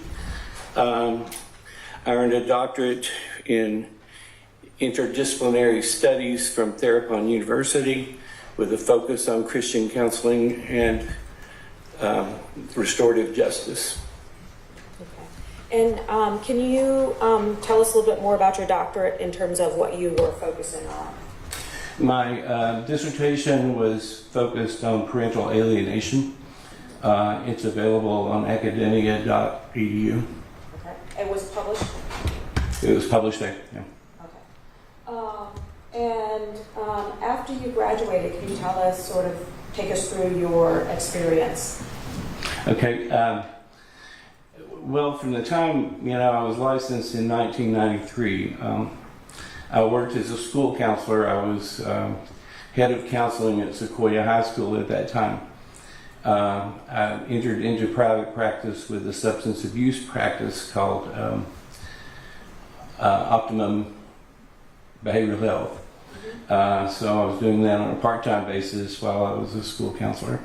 I kind of was in private practice off and on during the time I was a school counselor until I left Sequoia in 2011, when I increased my private practice. I went to work for Cherokee Center for Change in Woodstock at that time and grew that practice. Eventually, I was also a consultant part-time for the school district during this time. I grew that practice, eventually opened up my own practice in Roswell, and I remained there till today. Okay. And the practice that you have in Roswell is the North Fulton Counseling, Psychotherapy, and Consulting? Correct. Okay. And in that practice, what do you do? So my practice is about, I guess, half of my client census are adolescents. But I do a lot of family work. I do a lot of consulting. But I guess maybe a third of my practice is evaluations. I'm a forensic mental health evaluator, and I'm a certified forensic psychometrist by the National Board of Forensic Evaluators. So I do a lot of reports for the court. I have done expert witness testimony before, mostly in family cases and domestic violence cases and substance abuse cases. And that was just my next question, is have you ever been admitted as an expert previously? Yes, several times. And in the state of Georgia? Yes. And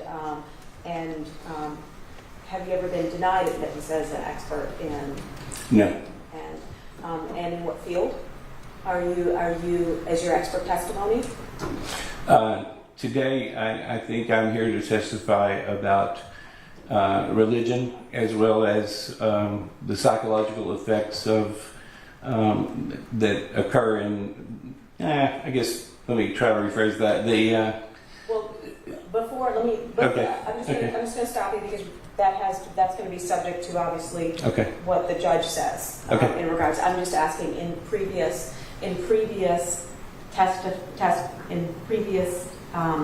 hearings where you've been admitted as an expert, in what field were you admitted as an expert? Adolescent psychology, conflict resolution, substance abuse, domestic violence. Okay. And have you worked in areas of addiction and recovery? Yes. And also with addiction and recovery programs? Yes. And so, how familiar are you with that area? I've referred numerous clients to addiction recovery programs. I attend training through addiction recovery programs. I try to stay on top of my field and on top of what best practices are in those kinds of programs. And would you say that's an area in which that is a part of your active daily practice? It is. And so at this point, Your Honor, I am going to ask for Dr. Cox to be tendered as an expert in the area of counseling, addiction, and recovery programs. counseling, addiction, and recovery programs.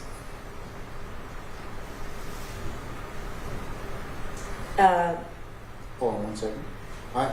Anybody from the state wish to avoid Dr. Cox on those particular issues? No, Your Honor. But I would object to the relevance as it relates to the Jackson federal hearing that we're currently having in regards to the voluntariness of the statement that was made by the defendant on March 16th of 2021, which is unrelated to, Dr. Cox's testimony at all. All right. Yes, Your Honor, there was. Yes, Your Honor. There was testimony, and we had sort of a significant back and forth a little bit about testimony that was given by Detective Howe. I think that's Haugh, was the detective that did the interrogation of Mr. Long, and about him utilizing the phrase to give his testimony in eliciting the statement that was made by Mr. Long in this case and the impact of that. And so he originally said that it was because he was trying to utilize his knowledge about Mr. Long's faith, but then he said that it was in regards to his, he knew about his, and what Mr. Long had said about being in a program, and in a recovery program, and an addiction recovery program, and that he intentionally did that. And so this is going to the impact and effect of that on Mr. Long. All right. Mr. Bottom. So I have a standing objection to the Yes, sir. You certainly may. the voluntariness of the statement. Yes, sir. Okay. And if I may approach the witness just... So let me do this. I will designate Dr. Cox as an expert in the area of counseling, addiction, and recovery programs. All right. So what else you got? I just want, if I may approach the witness, Your Honor. With? His CV. Which is marked as? Defense.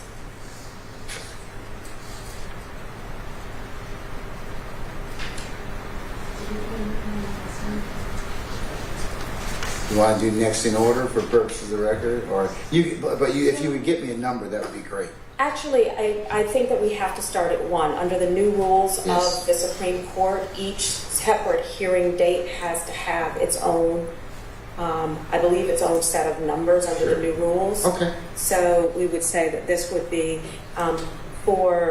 this would be defense 1 for March 10th of 2025. All right. Okay. Any objection? No, Okay. All right. D1's admitted. Yeah, you can approach them. Or I don't need to if it's admitted without objection. okay. Thank you, Your Honor. So D1's admitted. Dr. Cox, have you ever heard of Hope Quest? I have. And what is Hope Quest? Hope Quest is a faith-based recovery program. It's a function of Hope Quest Ministries. It is in, I think their address is Ackworth, Georgia, probably closer to Woodstock. And is that a program that you work with? It's not a program I've worked directly with. I've had a client who had completed treatment at Hope Quest who came to me for outpatient treatment following her experience there. Okay. And why is that not a program that you work with?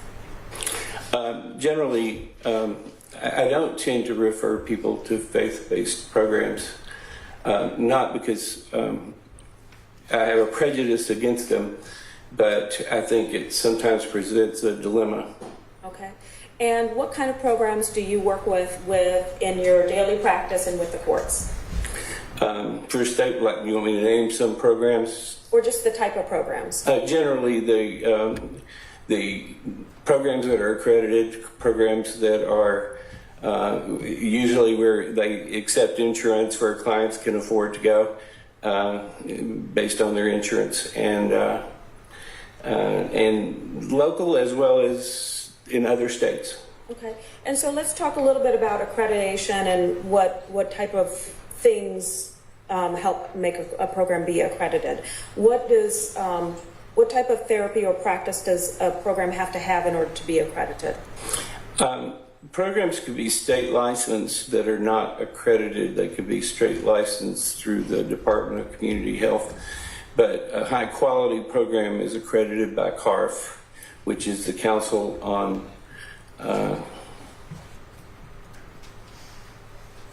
Rehabilitation Programs. Okay, and can you explain what cognitive-based therapy is? Cognitive-based therapies are therapies that help people understand the patterns in their thinking that are leading them to distressful situations. It may involve identifying irrational thoughts or irrational drives, that cognitions that tend to make them choose to do certain things that they would like to avoid doing. It's identifying those things, identifying triggers, identifying the things that lead us into trouble in our lives, and helping us find methods to reduce those behaviors. Okay, and is that a type of therapy that is utilized in accredited programs? Often. And I don't mean to object again, but I'm going to object as to the testimony as it relates to cognitive-based therapies, as how it has anything to do with the voluntariness and the statement that Mr. Long made on March 16, 2021 to the detectives from Cherokee County and the Atlanta Police Department. Yeah, I'm getting sustain that one. So, but I mean, to the extent that,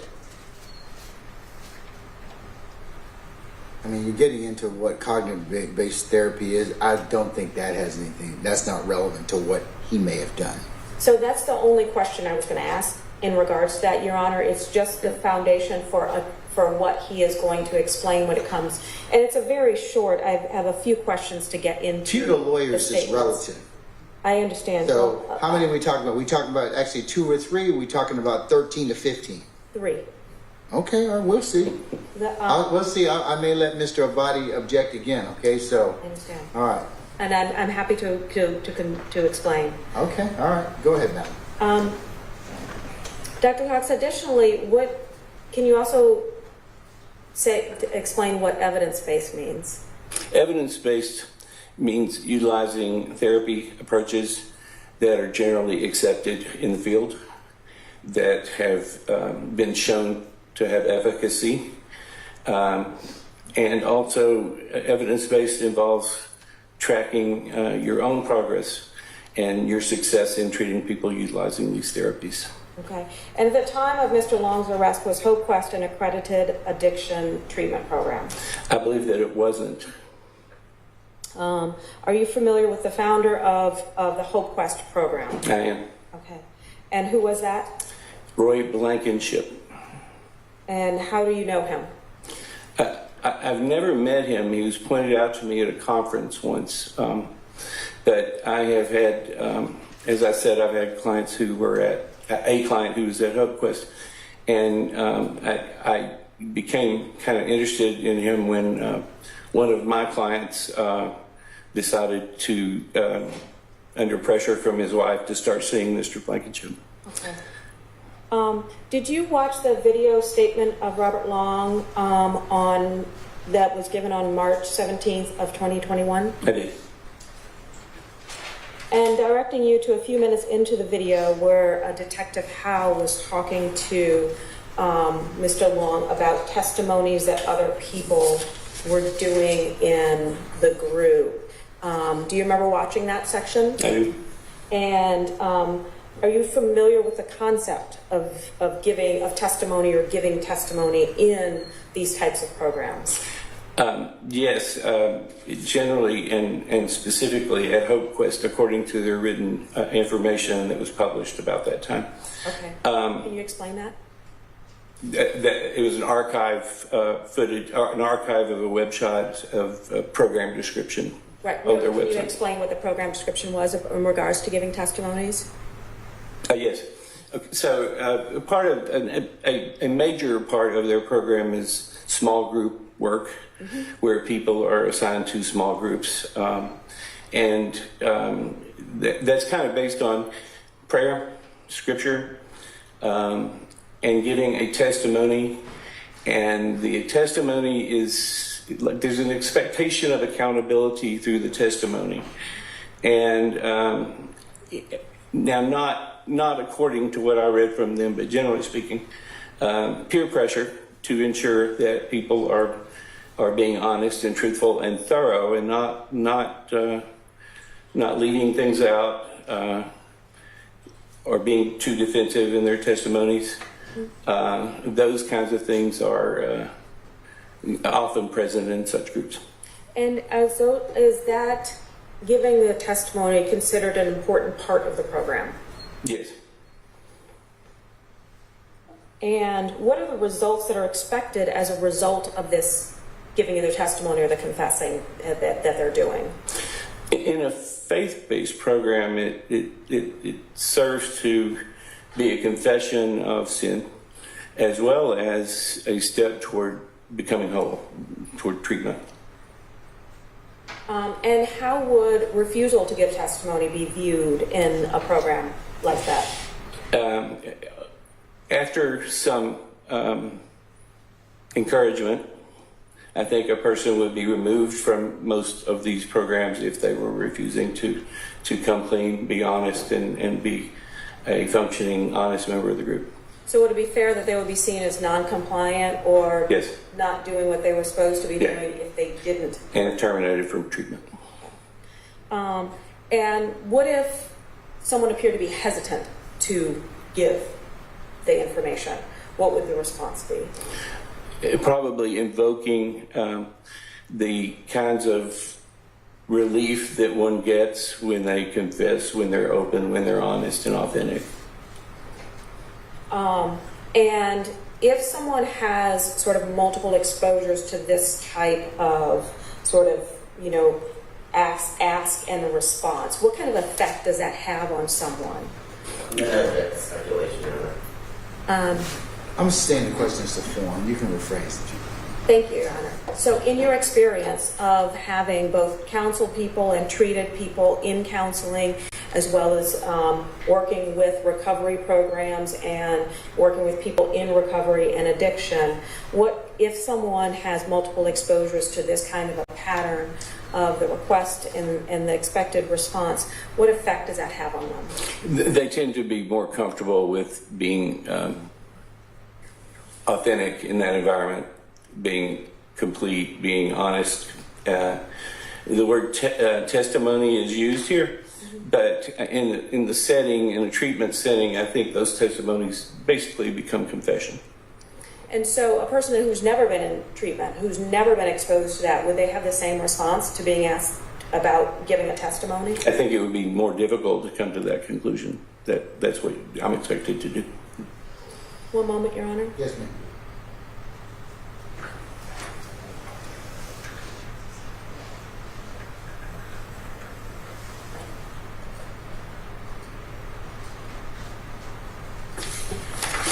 And based upon your training, the work that you did in with your PhD, as well as your current practice that you have now, is this pattern or this method of giving testimony more impactful because of an emphasis on faith? Yes, I think that it probably is. Yes, I think that one's faith implies that to be in the religion, one has to be an honest person and honest before God as well as before other people. So it's almost an extra layer on top of Yes. the treatment for addiction. Yes. Okay. I don't have anything further, Your Honor. Cross. Can I have a quick moment, Your Honor? Yes, Mr. Biden, certainly.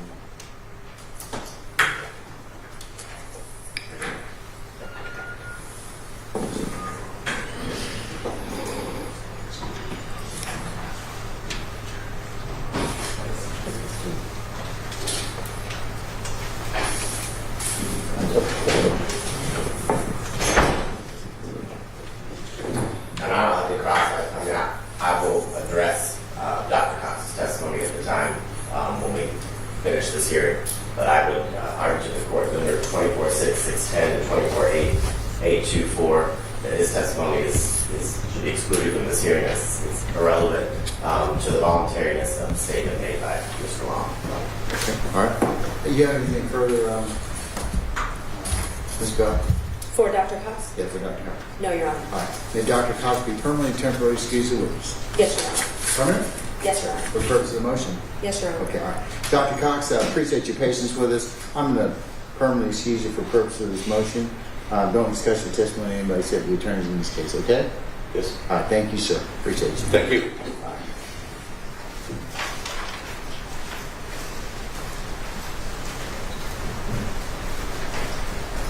All right, defense, yeah, you have any more witnesses you wish to call? Those are all of our witnesses. One second.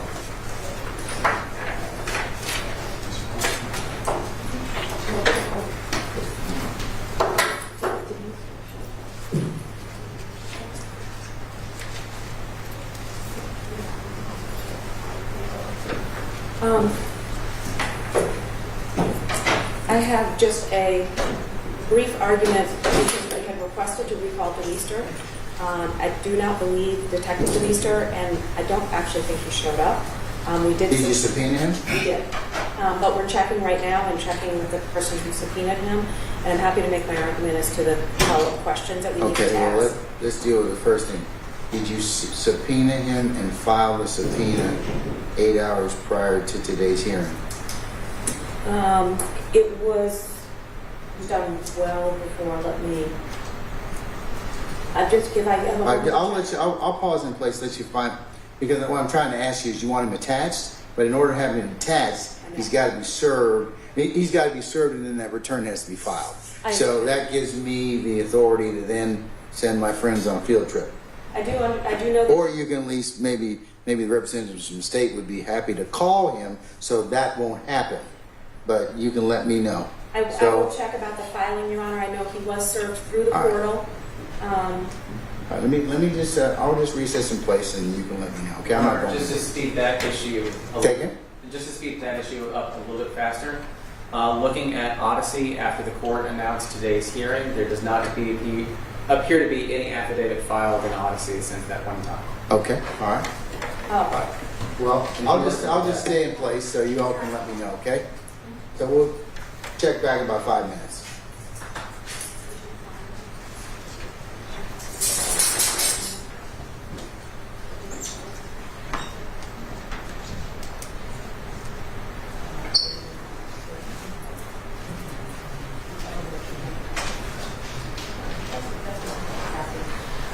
No, Your Honor, it was filed. We have receipt of service, but it was not filed in the clerk's office for today. We had subpoenaed him out of an abundance of caution because at the last hearing, he was not released from his subpoena. And so when my investigator asked, I said, just go ahead and give him another subpoena. But you had specifically told him he was not released and that he would have to come back again and because of this issue.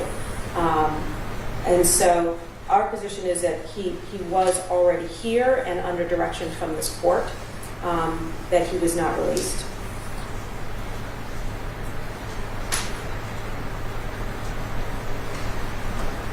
All right. I would need to take a look at the transcript, but I have no reason to doubt what you're telling the court.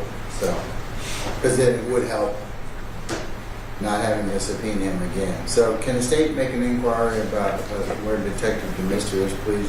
Yes. I guess mine was, would you talk to him and tell him to come on this day? Because if you haven't spoken to him since we had the last hearing in 2024, we sent him a subpoena. Why not? Has anybody communicated directly with Detective DeMeester to inform him he needed to be in court today? It sounds like you just need to subpoena him.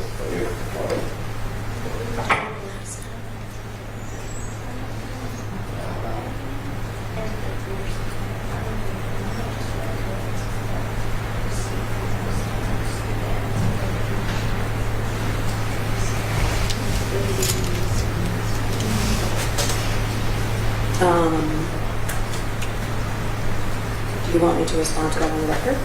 Sure. So we attempted to contact Detective DeMeester the last time, and we were told by APD not to contact them directly and that to go through their portal, which we did, and that we would get a receipt for the subpoena. So no, we did not contact him directly because we were told by APD not to do that. And we do have the receipt of them having received the subpoena again for this time. And it was on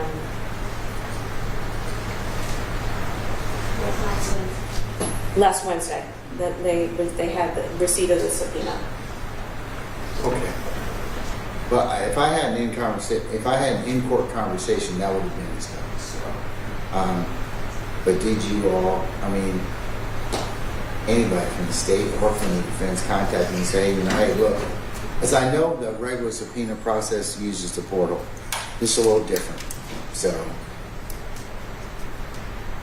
anybody address that? Well, the address was anyone spoken to him? I did not tell him he needed to be here today. I didn't know he needed to be here today. The two witnesses that were emailed on Friday that Ms. Bell or Mr. Lamar, I can't remember who said it, would be testifying via Zoom. There was never a request from Ms. Bell or Mr. Lamar for me to contact Detective Deemer to testify before Your Honor here today. I spoke to him several times last week and I had no idea he would be needed. So had I known that, I would have been more than happy to speak with him. But the portal, to speak to what she said about APD, it's you are to send the subpoena to the portal, not directly to the APD officer. It's not about not contacting in general. She can contact any APD officer. Sure. So. We were trying to contact him about court, and that's what. Oh, then why not tell Mr. Abadi on Friday when you, as part of the email, saying, "Hey, we need to reach out to Deemer." It doesn't make sense to me. I mean, just assumed he would get this subpoena. I'm sure. Well, you know, don't ever assume anything. You know, you're too seasoned of an advocate to assume anything about the rule of assumptions. So please go ahead and.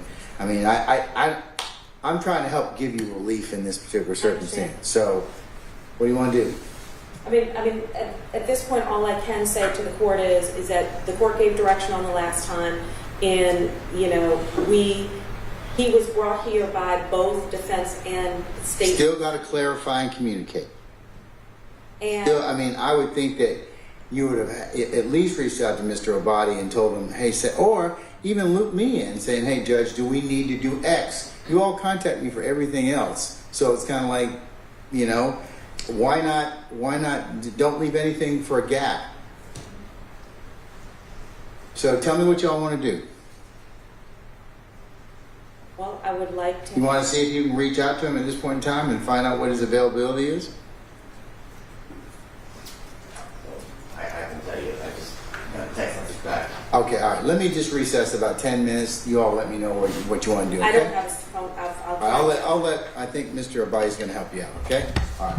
We'll be in recess about 10 minutes. Thank you, Your Honor. Okay.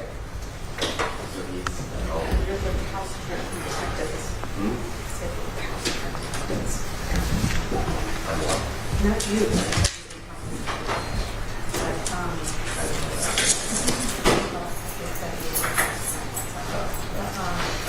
So he's at home. See you in a minute. So he's asking for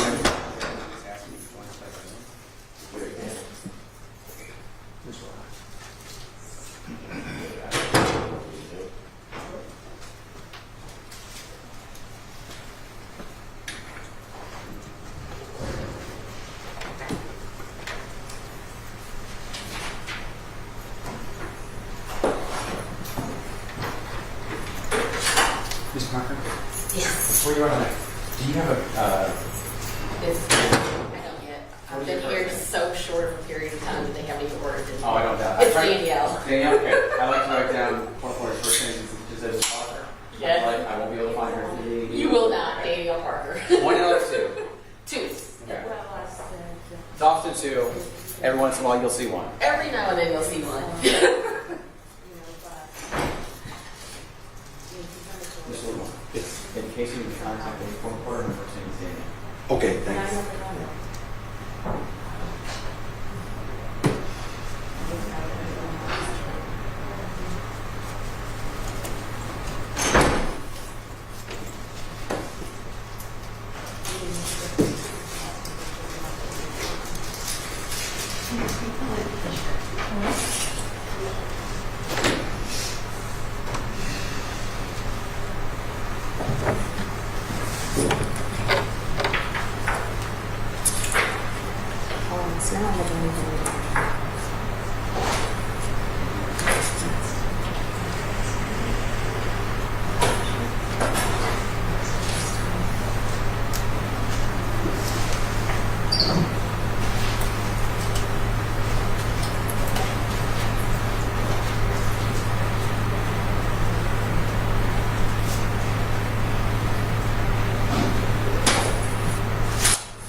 This says 8/20/24.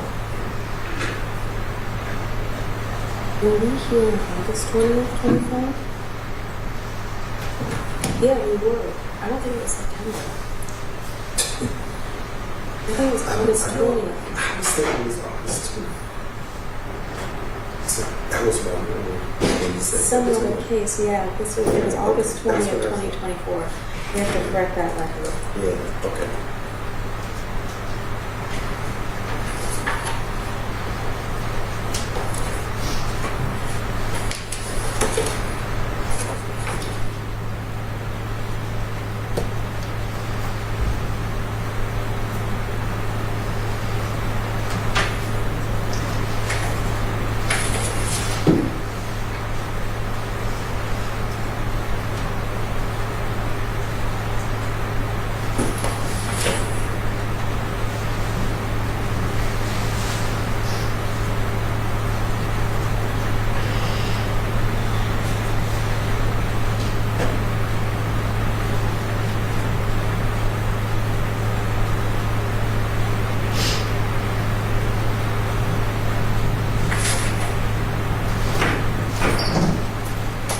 Hello? Hey. Oh, yeah, we can have it. Okay, thank you. Bye.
Well, they did. They found it. He went home.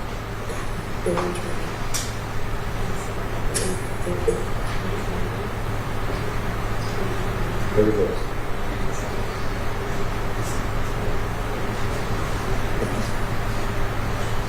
Right, yeah. I mean,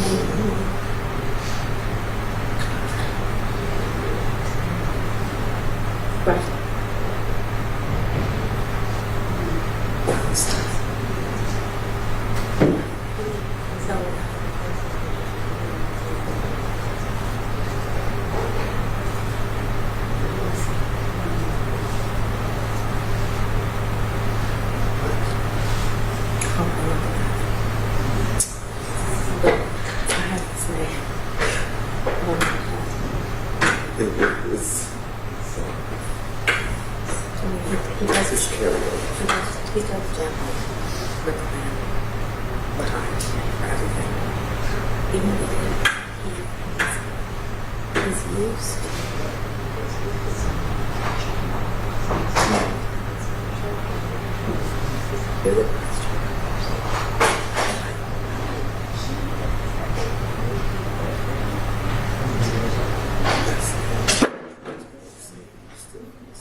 You gotta sign on.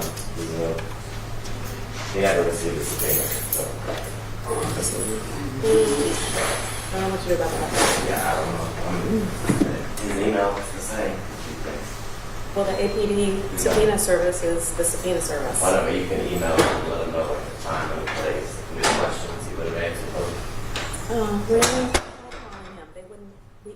You tried calling me. We've done this before, Adam. You know. With Scott You know Denister. we. Yes, Scott Denister. He would have talked to me. So. Did he talk to you?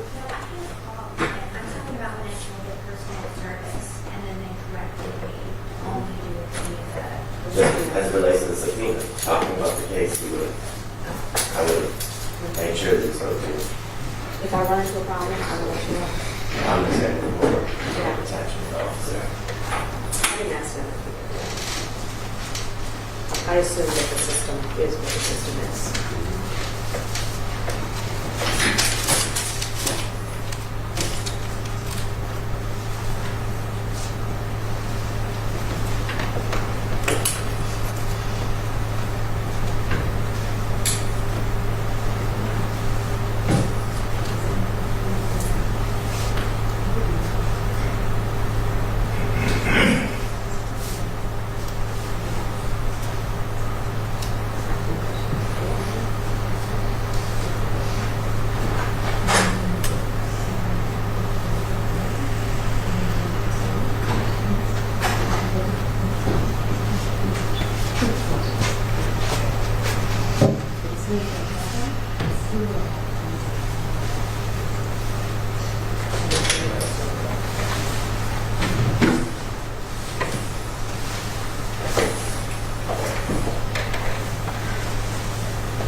seated. Please be seated.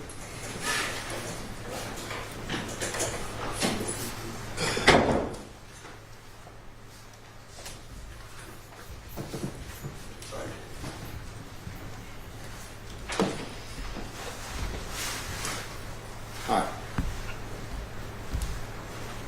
Okay, counsel, since we recessed, what's the updates on Detective Demeester? So Detective Demeester has been reached, and he is available to appear by Zoom. All right. Will that work for you? Yes, Your Honor. Okay. All right. All right. Do we have him in the waiting room, or do you call him? He's not. I don't know if he's in the waiting room. Mr. Abadi, if you would help out with that, please, sir. Yes, sir. Thank you, sir.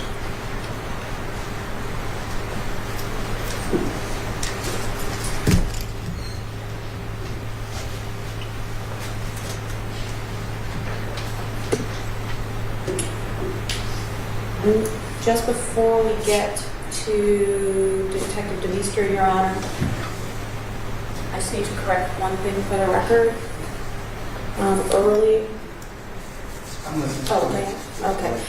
Earlier when we were reflecting back to when the last hearing was, I thought it was September 10th, I think I said, but it was actually August 20th of 2024. And I know that only because as I was pulling out my documents for this questioning of Detective Meter, I had Defense Exhibit 1 that was marked for identification in order to refresh his recollection. So I have an exhibit from that date. So I just wanted to correct that date for the record as to when the last hearing was for a reference point. I also just, for the court, and I had on an email chain with Mr. Abate, I asked Mr. Detective Demeter, if he had access to his file at home or if he wanted a copy of the exhibit to refer to. He has been provided with a copy of Defense 1 that was it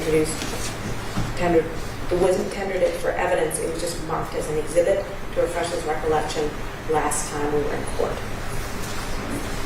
Is that Defense 1 from August the 20th? It is. All right, so, okay, so you see, that's critical. All right, that's fine. Yes. Okay.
Detective Demeester, good afternoon, sir. Good afternoon, Your Honor.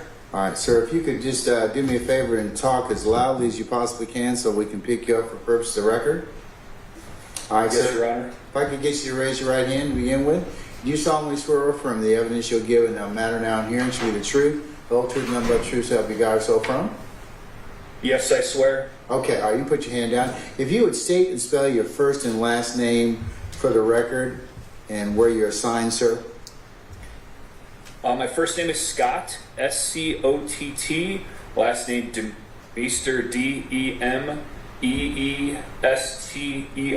and I'm employed by the City of Atlanta Police Department. Thank you, Your Honor. Detective Demeester, I am not going to go over everything that we talked about the last time that you testified. I'd like to pick up from after you had been made aware that there was a similar crime that had occurred in Cherokee County. Okay? Yes, ma'am. That's because you had been made aware of what happened in Atlanta, correct? Yes, ma'am. And then you found out that there was another location and another investigating agency in Cherokee County, correct? Yes, ma'am. And so you made contact with the investigating officers in Cherokee County, correct? Yes, ma'am. And part of that involved speaking with members of the sheriff's office? Yes, ma'am. I don't recall exactly who I spoke with, but yes, I recall speaking with somebody with the Cherokee County Sheriff's Office. And is there anything that would refresh your recollection? Would your report refresh your recollection about who you spoke to with the Cherokee County Sheriff's Office? Yes, there was quite a few people I spoke with, and I know you just sent me my... Just for the record, did you receive what has been marked as Defense 1 as an exhibit? Yes, ma'am. I just received it, and I've just opened it up on my email. And looking at that, does that accurately reflect your the report that you provided in response in this case? Yes, ma'am. And that appears to be accurate from the email that you received? Yes, ma'am. Okay. If you could take a look at that and see if that refreshes your recollection, and let us know after you've been able to look at that. Yes, ma'am, it does. And did you make contact with members of the Cherokee County Sheriff's Office? Yes, I did. And who did you make contact with? That night I spoke with Sergeant, I believe it's pronounced Hawk, Haugh, and Investigator Hayes, Hayes. And in your conversations with them, they provided you information in regards to their investigation, correct? Yes, ma'am. And back and forth, you shared you shared information between what you had in Atlanta with what they had in Cherokee, correct? Very preliminary information, yes, ma'am. And I mean, at this point in time, when you were talking to the Cherokee investigating team, Mr. Long had not been arrested yet, correct? No, ma'am, not to my knowledge. Not until later that evening.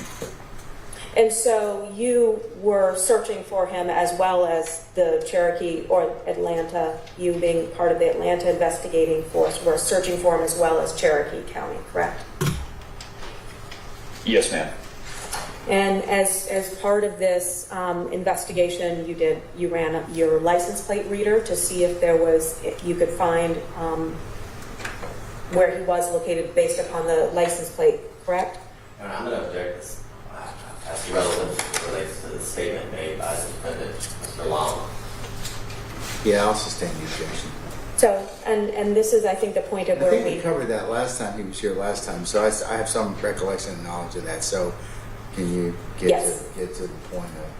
So the reason why we took a break and are coming back to this was because we had not yet put up the evidence of what we've put up today in regards to what Mr. Burns has provided to the court. As part of the analysis, I think that the court has to do in determining, there were two interrogations that occurred that evening, both the Cherokee police officers and the Fulton County detectives there. Even though they were similarly covered the same material, but they were both there and present at the time.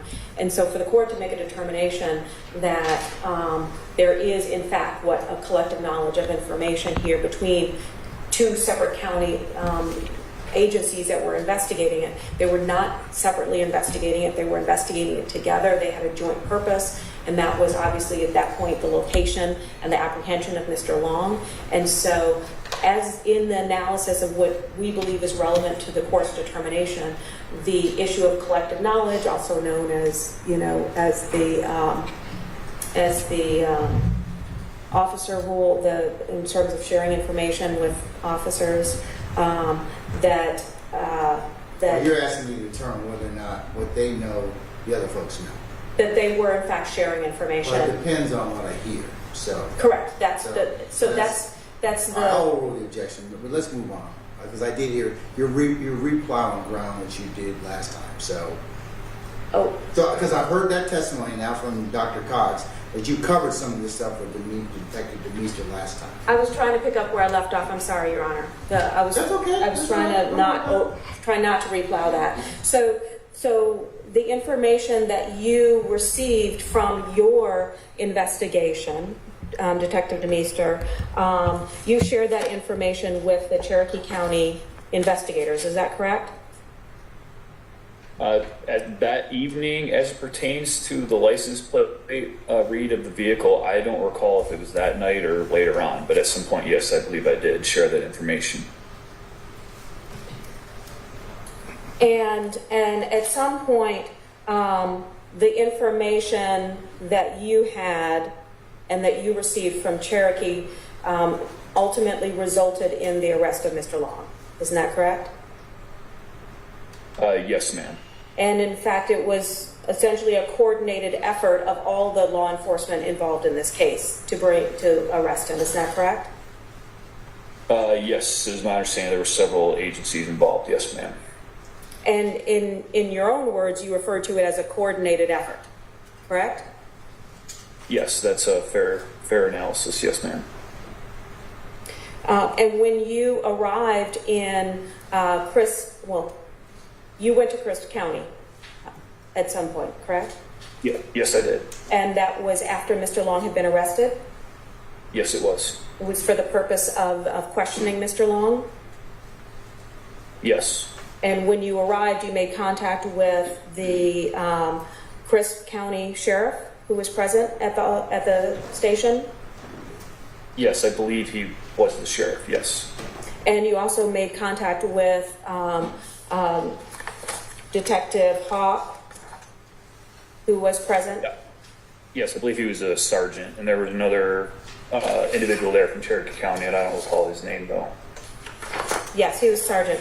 So yes, Sergeant Hawk. You made contact with Sergeant Hawk when you arrived as well? Yes, he was there when I arrived, yes, ma'am. Okay. And you coordinated with them to be able to go in and interview Mr. Long after they finished questioning him. Isn't that correct? Yes, they interviewed him first, and I went in and spoke with Mr. Long afterwards. I had some questions that I wished to ask him. And were you watching? Well, you were watching it actually while it was happening, the questioning with Sergeant Hawk. Yes, the interview was being broadcast, and it's where I can physically see and hear the interview, yes.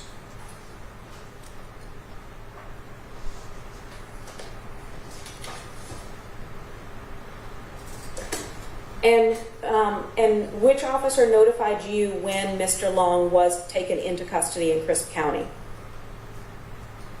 It was somebody there at the crime scene in Atlanta. I don't recall who it was, but told me that he had been apprehended, I believe it was by Georgia State Patrol and the Courtroom County Sheriff's Office on Interstate 75 southbound. I don't recall exactly who told me that he was in custody, though.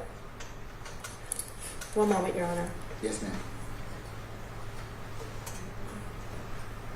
I don't have anything further, Your Honor.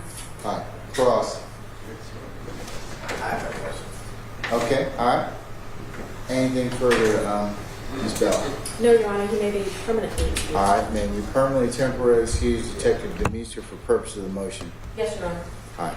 Detective, appreciate your patience and indulgence with us. I'll permanently excuse you for purpose of the motion and ask that you not speak to anybody about your testimony except the attorneys in this case, okay?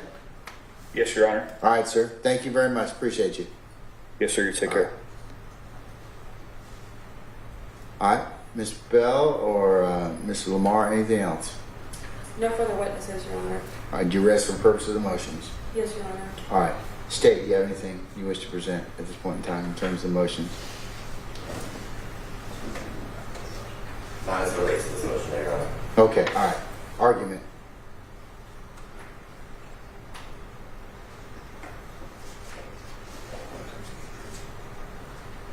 We have two non-evidentiary motions in the state filed. Do you want us to make the presentations related to those now and then do arguments related to this evidentiary motion? Yeah, that's fine. That's fine. They were noticed for today, correct? Yes. Okay, all right. Then, and if you want to make just an opening remark as to why, or to set the scene for me, or if you just want to go ahead and call your witnesses, or it's just argument, let me know. It's just argument as it relates to the previously filed motion, Your Honor.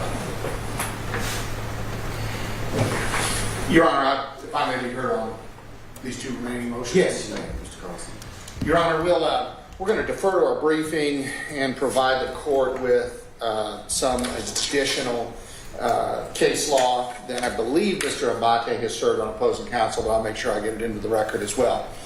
There are two remaining evidentiary motions, Your Honor, but they rise and fall on legal issues, so there's no further need to call witnesses on them, and the evidence in question has been presented to the court in several fashions. First, Your Honor, the state has filed a motion to introduce into evidence at trial the defendant's guilty plea testimony and related documentation. Those were, if I may approach the court clerk, Your Honor, those were provided today in State's Exhibits 4 and State's Exhibit 5. Clearly, Your Honor, the guilty pleas and related documentation and the testimony are not barred by Rule 410 of the Rules of Evidence because these are not withdrawn guilty pleas. This is one that he moved forward on. And there's no question about it being free and voluntary. There's no question about there being no challenge. There's no question at all about the fact that these constitute an admission in two respects. First, Judge, these are Mr. Long's own statements, and that would include his acceptance of the factual basis for the plea laid out by then District Attorney Shannon Wallace. So he has clearly made party admissions in those statements, and then to the extent that his lawyer is making representations on his behalf, we heard from his lawyer today that he did represent the man, he was serving as his representative, therefore those would be vicarious admissions of Mr. Long under both Rule 801D2C and 801D2D. So we have, Your Honor, the test for a party admission, which both the paperwork and the testimony would constitute. So then the question is, with regard to Cherokee County and the other matters testified to, is it relevant? And then that gets us to our second motion. Because for a party admission to be admissible, all it has to be is one from the party. This is in writing, certified, and testified under oath. And two, is it relevant? And that's that minimal logical relevance standard under Rule 401.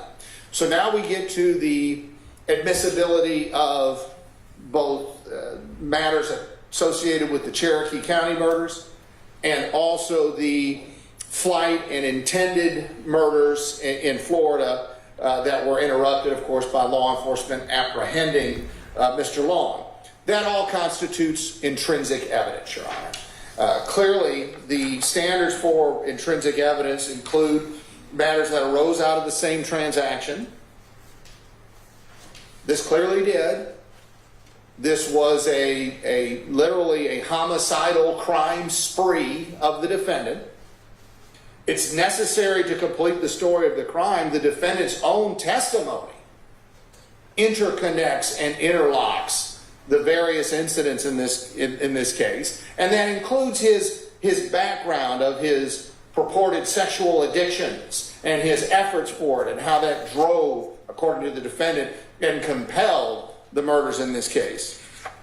And 3, these facts are all inextricably intertwined with the evidence regarding the charged offenses here in Fulton County. And I would point out, Your Honor, and again going to the cases cited in our briefs, that only one of those factors is necessary for intrinsic evidence to be admitted. Here we have all 3 presented.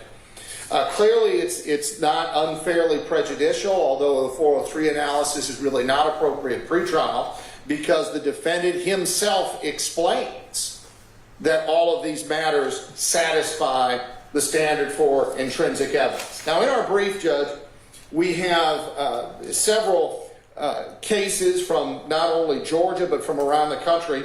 But I want to go to a case of another mass murder where similar evidence was admitted. And I'm going to go to page 7 of our brief, the United States versus Timothy McVeigh case. That's at 153 Fed 3rd 1166, 153 Fed 3rd 1166, at pages 1202 to 3, approving the admission of race gesti evidence in the Oklahoma City bombing prosecution in the form of witness testimony about their presence at the scene of the blast and immediate effects of the explosion.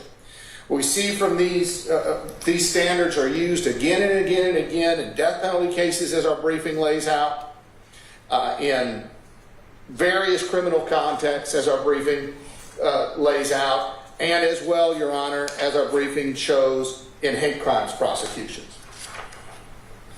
Your Honor, I want to point out a few cases that we found that deal with both issues recently. I'm going to cite them into the record. I'm going to, if I may just glance towards Mr. Abate for a moment. I believe these were provided, this additional case law. Otherwise, we will provide the actual cites to the court opposing counsel. But let's get these into the record now. United States versus Honken, H-O-N-K-E-N, Honken, H-O-N-K-E-N, 378 Fed Sup 2nd, 928. 378 Fed Sup 2nd, 928. That's from the Northern District of Iowa, 2004. And I'm going to read directly from a quotation here. The government's alternative contention for the admissibility of Honken's guilty plea, judgment, and conviction, and the testimony at his change of plea hearing and sentencing is that the evidence constitutes admissions of a party opponent pursuant to Rule 801 D2A of the Federal Rules of Evidence. The court agrees. I'm now going to go to United States versus Andrews, 191, United States District Lexus 6828, Andrews, 191, U.S. District Lexus 6828. That's from the Northern District of Illinois, 1991. Again, quoting, we agree with the government that the transcript contains information that is particularly relevant and is admissible under Federal Rule of Evidence 801 D2A. Accordingly, we deny Knox's motion in limine to preclude the government's use at trial of transcripts from his state court plea stipulations in the McKinley kidnapping case. That, again, dealing with a related case. Lastly, Your Honor, for today, in terms of supplementing our briefs, United States versus Reed, R-E-E-D for Reed, 2012 United States District Lexus 36947, 2012 United States District Lexus 36947, that's from the Eastern District of New York, 2012. The government seeks to introduce the minutes of 2 of Mr. Reed's guilty plea in the New York State Supreme Court, Bronx County. The crimes to which he pled guilty and the guilty pleas themselves occurred during the charged conspiracy and are of the nature of the crimes charged in the conspiracy.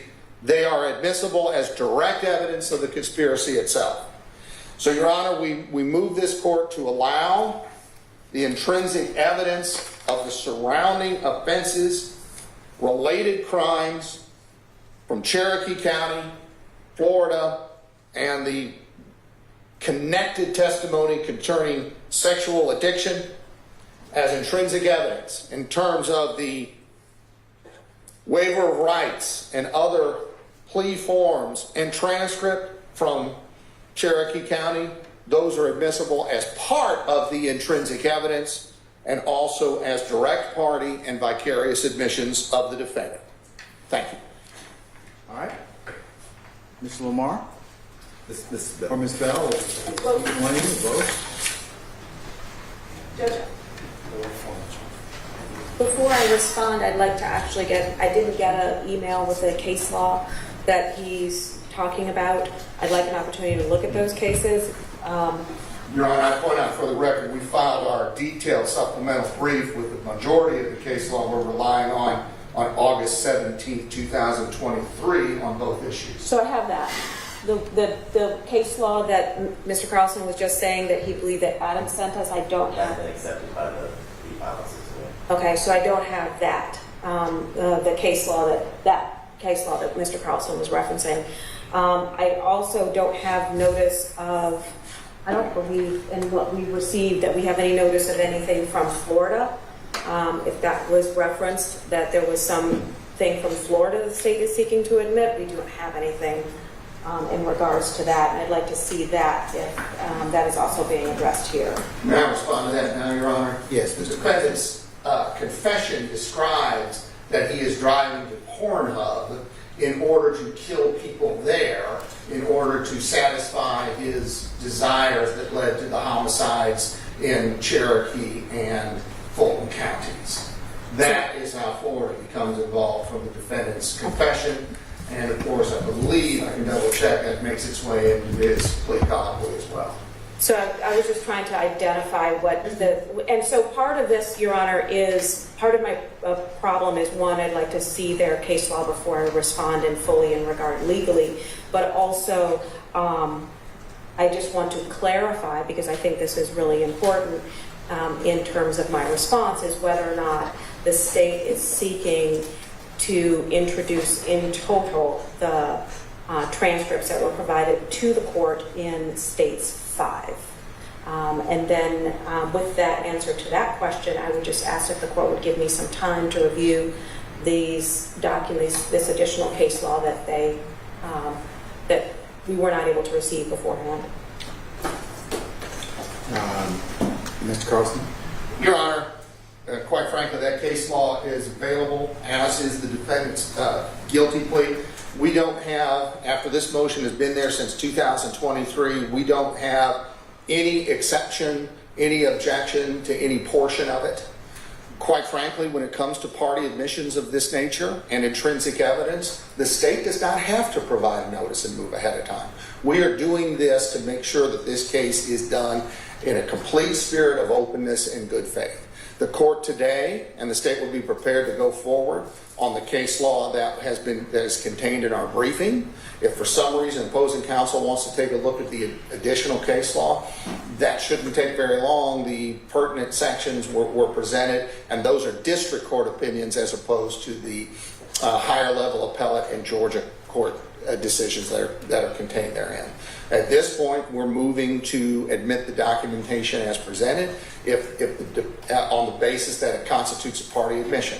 If there are segments of that the defense objects to, we could coordinate with it, but we haven't heard anything since filing. All right. Ms. Bell? None? I certainly can address the crux of it, because I think that just what Mr. Carlson just said is really the biggest problem. So the state wants to provide this entire transcript and say this entire transcript comes in as intrinsic evidence. And that is not what the case law says. The case law talks about the fact that the court has to make decisions about what is being admitted. The state just says, in total, we want to just bring everything in, as if everything would be intrinsic evidence. They did not provide any aspects of this that they say we want to introduce information about the gun, the acquisition of the gun, which we completely understand, how that would be intrinsic in this case.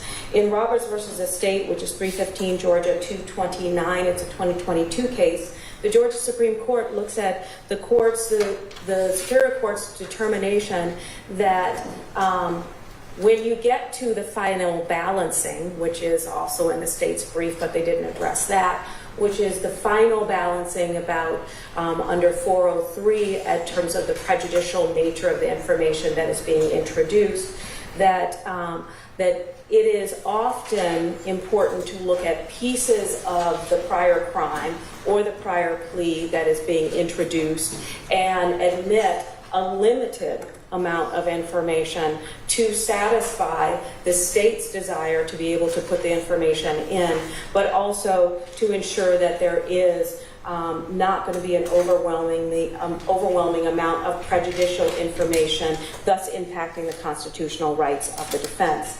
And so when happy to look at these additional cases to see if they say something radically different from that, but in terms of the multitude of cases that the Georgia Supreme Court cites in regards to the limiting of information that comes in, what is appropriate in a situation like this would be to limit the information that was acquired from the plea colloquy.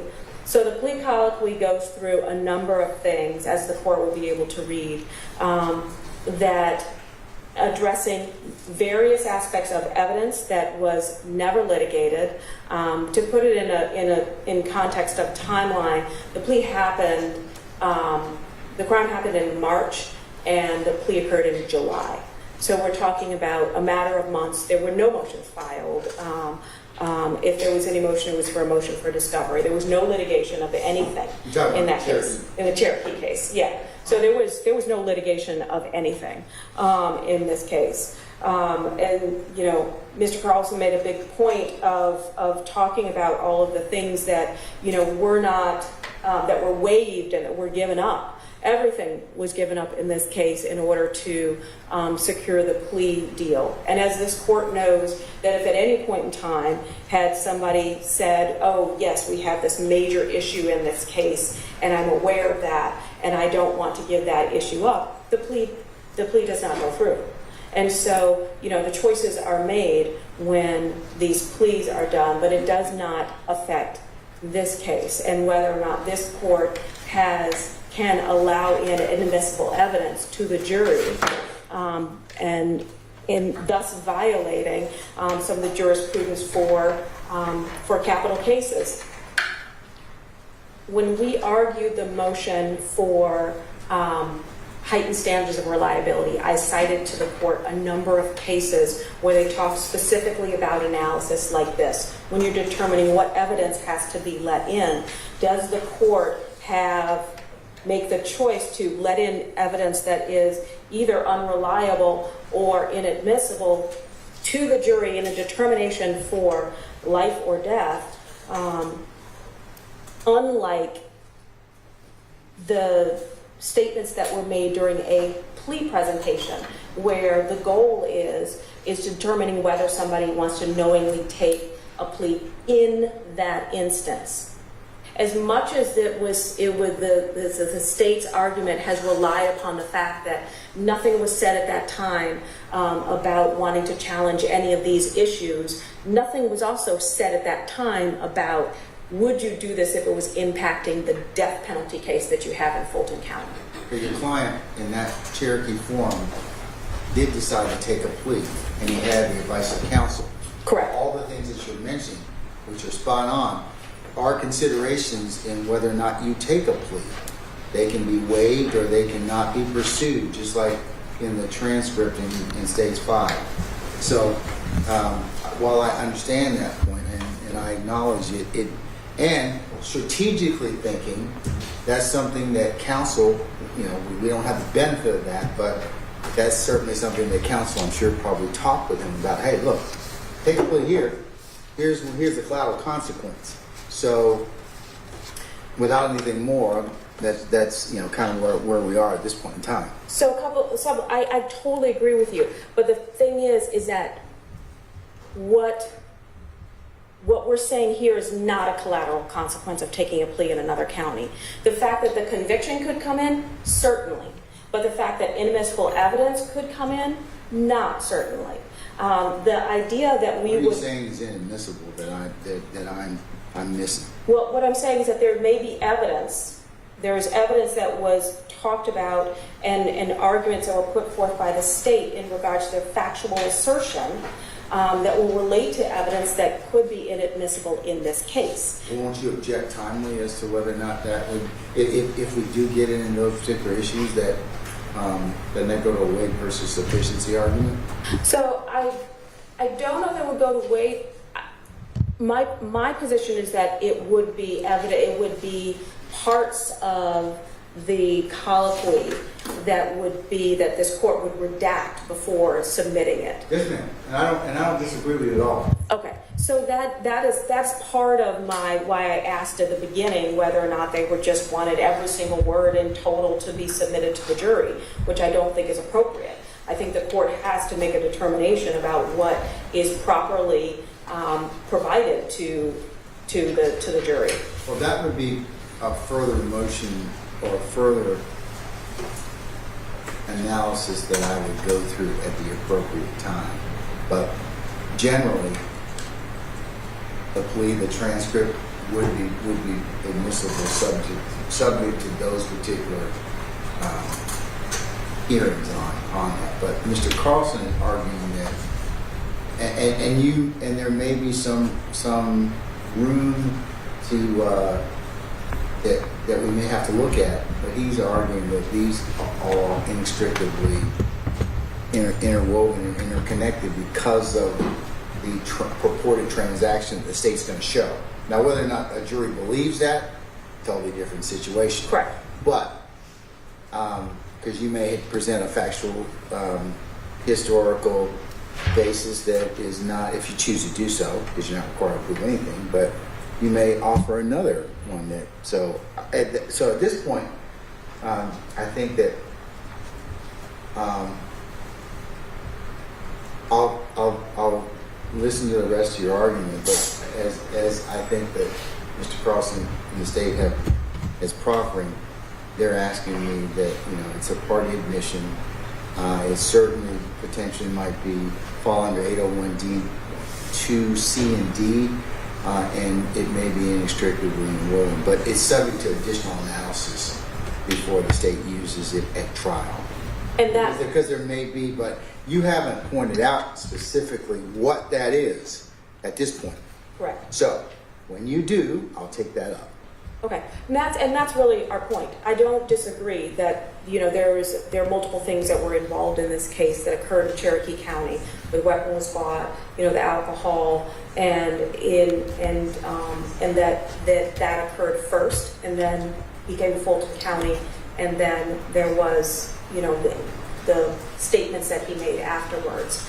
And so I don't disagree that, on balance, if the court were to make that analysis, you would find that those are part of proving up the case in Fulton County.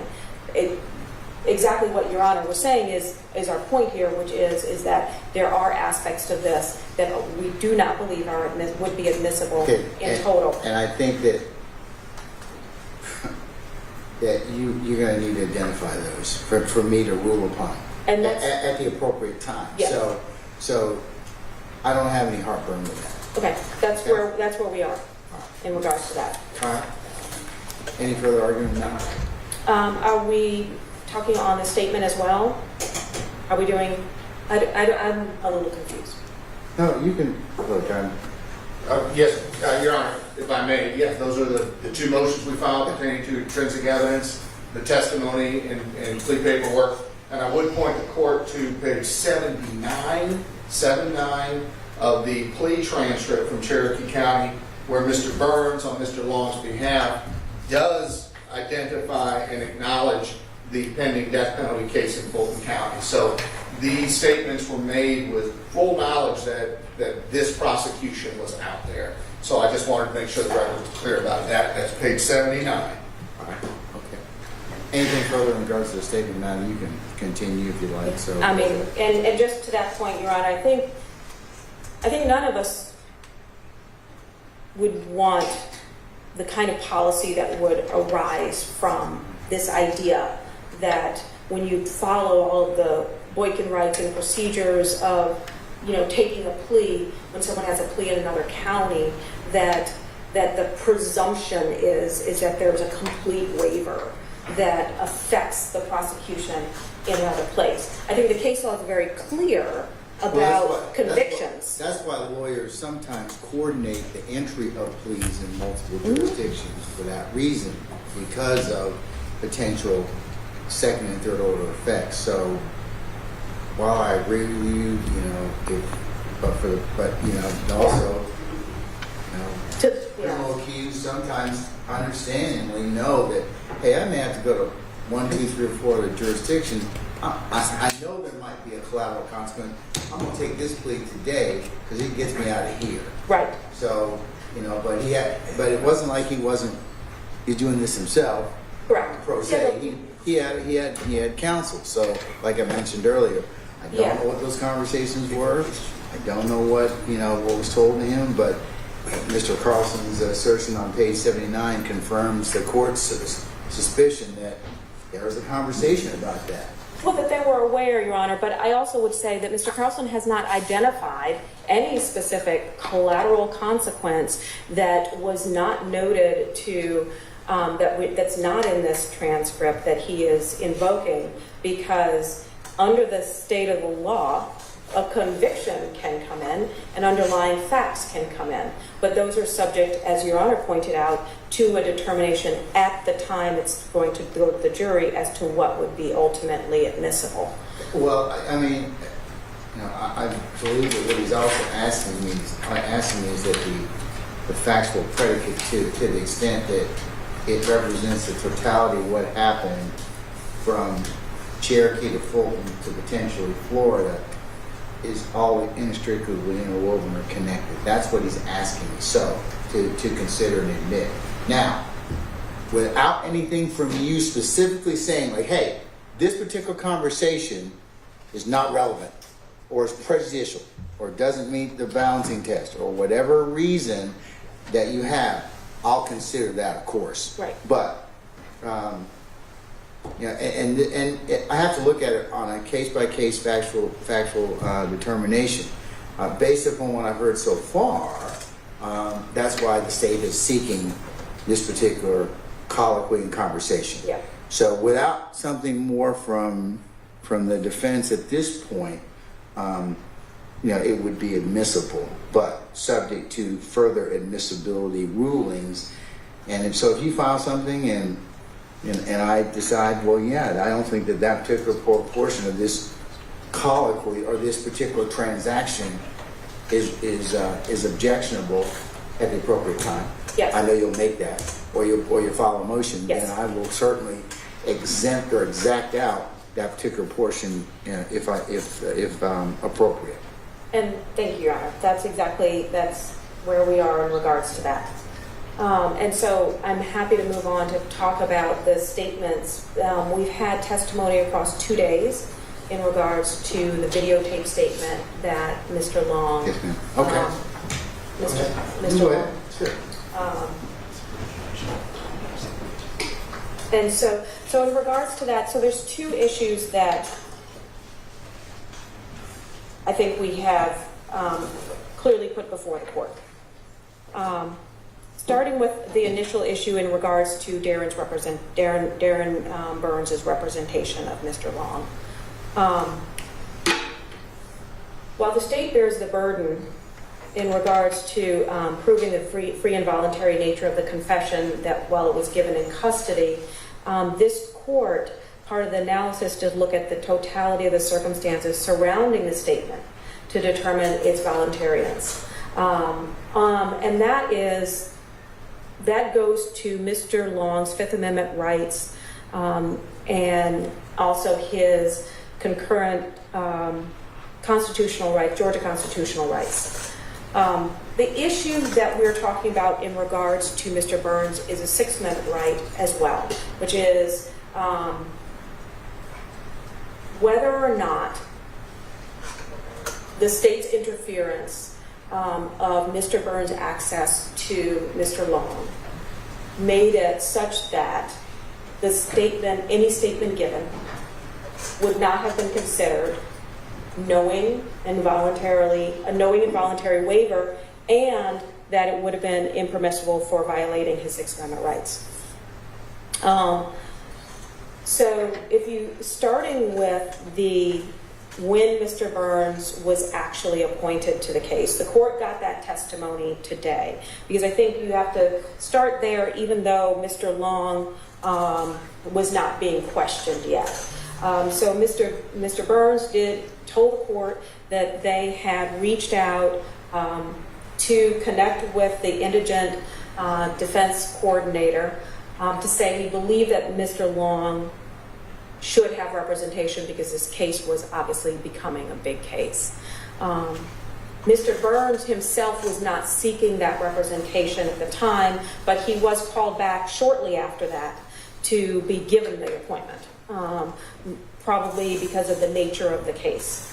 And as Mr. Carlson pointed out, that he had done a number of homicide cases and was clearly qualified to represent Mr. Long in this case. The very next thing that Mr. Burns did was to make contact with both the sheriff's office and then, incidentally, because she called him, with the district attorney of Cherokee County. Two things occurred there. One, that Mr. Burns was aware that Mr. Long had been stopped and was taken into custody, and he was seeking to figure out how to have access to him after he had already asserted that he represented Mr. Long.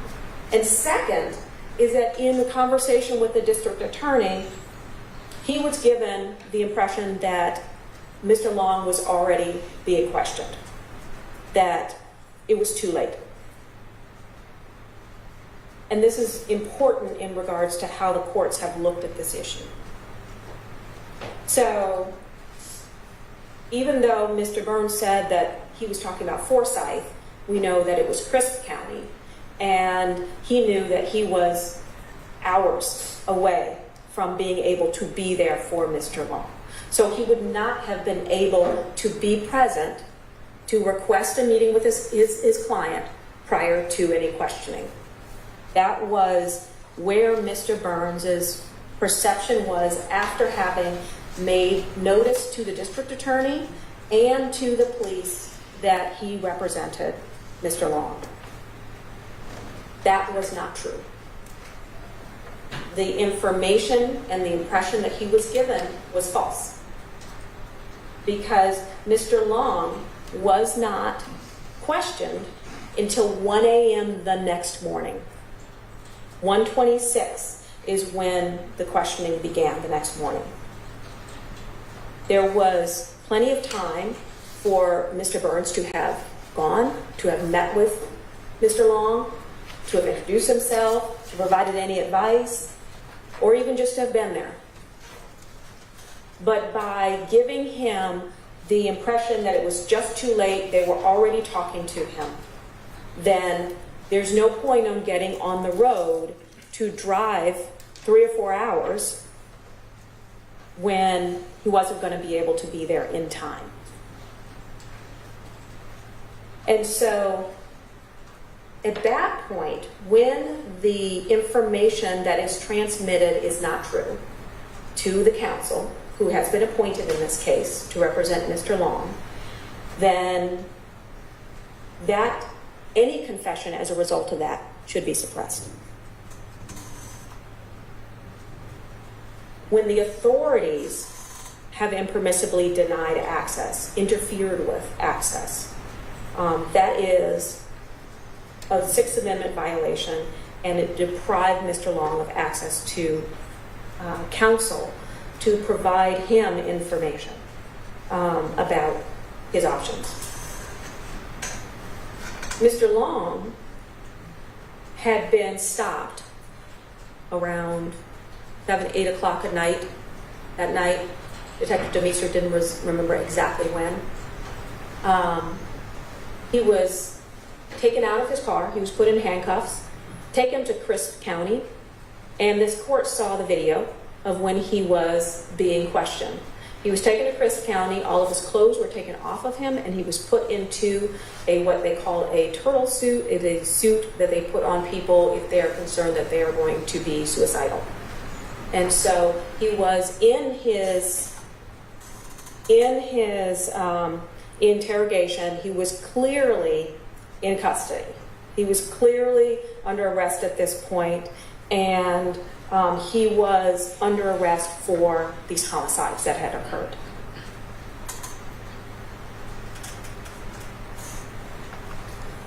The issue that we're talking about here is an issue that stems from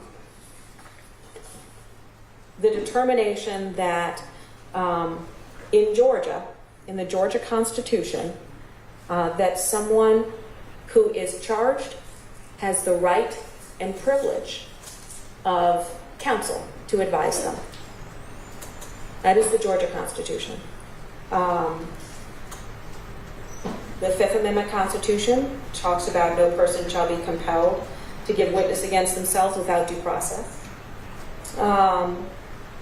But in determining what rights that Aaron has, this court can look at both state and federal law as well as case law.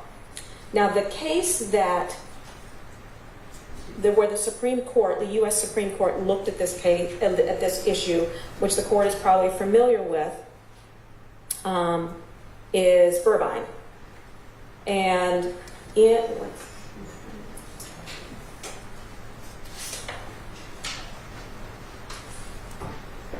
in Moran versus Burbine, which is 475 U.S. 412, this issue was brought before the court and the Supreme Court, where they dealt with interference from a lawyer, where they lied to someone about the lawyer being present outside. And in the final analysis, the U.S. Supreme Court said that we think there is a greater interest in society's interest in solving crimes than in letting a suspect know that there's a lawyer out there for them. There was great pushback in regards to that. The dissent was pretty ferocious. And there have been a number of opinions coming out as a result of that decision, because what the U.S. Supreme Court said is states can give greater protection and may have greater protection. But in terms of what the Supreme Court rule was going to be, they found that was not impermissible. And what Justice Stevens said in his dissent, which is how many courts have relied on it, is Justice Stevens found that due process requires fairness, integrity, and honor in the operation of the criminal justice system and in its treatment of the citizens' cardinal constitutional protections. Police interference in the attorney-client relationship is a type of governmental misconduct on a matter of central importance to the administration of justice that the Due Process Clause prohibits. Just as the government cannot conceal from a suspect material and exculpatory evidence, so too the government cannot conceal from a suspect the material fact of his attorney's communication. That is the quote that the Florida Supreme Court relied upon to find that there were greater protections in Florida than what came out in the Burbine decision. In holding that has also been reinforced by the 11th Circuit in regards to the fact that there are greater protections that are available for it. And in this case, that greater protection exists as it did in Florida and as it does in other states. It relies in the Constitution, in the state Constitution. And in Georgia, the state Constitution specifically says that once someone is charged, that they are entitled to the benefit of counsel. That every person charged with an offense against the laws of the state shall have the privilege and benefit of counsel. That's in paragraph 14 of the Georgia Constitution. And so when the court's determining what is impermissible interference, to give you some context, if an attorney arrives after the interrogation has occurred then they do not have to be let in. The person does not have to be told that they're there. They don't have to be let in. No message has to be passed. And that's Francis versus the state. It is 296, Georgia 190. It's a 2014 case. So clearly Mr. Burns was aware that if I'm too late, then if they're already questioning him, it's too late. There's nothing I can do. I have no demands to make. But he was not too late. And so when you talk about interference, it's not that they didn't go in and say, hey, Mr. Long, you've got a lawyer. He's demanded that we put his name into the Miranda warnings. They don't have to do that. He requested that, but they don't have to do that. I would like that, but I don't think that anyone is going to say that the police are required to do that. But if he is making a good faith effort to communicate with law enforcement, to communicate with the district attorney, to ask where he can go, and they misrepresent to him the timing, that's interference. At that point, it's interference. Had they never said that, had they never done that to him, this would not be an issue. Okay, run that back one more time. So, you're saying they interfered with him now? because when he called, and when Attorney Burns called and was speaking to the elected district attorney about this, and he Cherokee or Fulton? for Cherokee, there was no conversation with Fulton. With Cherokee, when he was speaking to the elected district attorney in Cherokee, and he said she thought she had doubts about his appointment. But what she gave him the impression was it was too late. They were already talking to him. And that was what he testified to today. When Mr. Lamar asked him about what information he got from her about where did he feel that the investigation was, is he said they were already talking to him. And the state of the law is that that is too late. If that had not been communicated to him, if he had not been misled that way, he would have been able to get in his car, which he was prepared to do. He was ready to head down there, as you heard from Bert Love when he testified, that he was ready to head down to Crisp County. He would have made it there in time. And then everything else would have been up to him. But they deprived him of having that opportunity.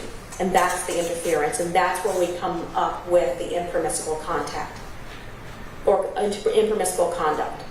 As a state actor that is involved in this process, the district attorney was in communication with the sheriff.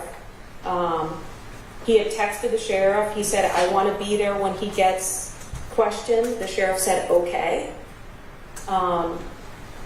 When he asked for more information about where do I go, got no response to that.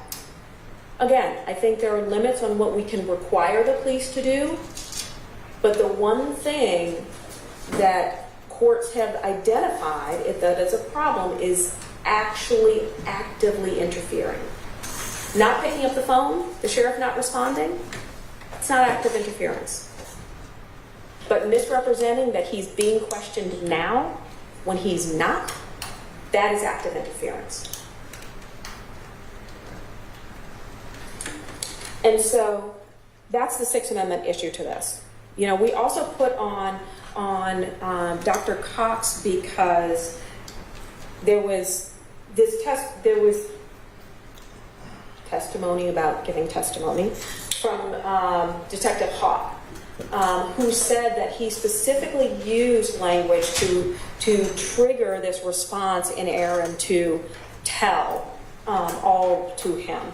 And, you know, in cross-examining Detective Hawk, he said that he was aware of Aaron's background. He was aware of his religious background, as well as him being in a program for a number of times in this recovery program. And so, you know, he clearly, in the language that he used, he started with the words about testimony. When in that first section, when you hear him talking to Mr. Long, he says, so you learn that from other people giving testimony.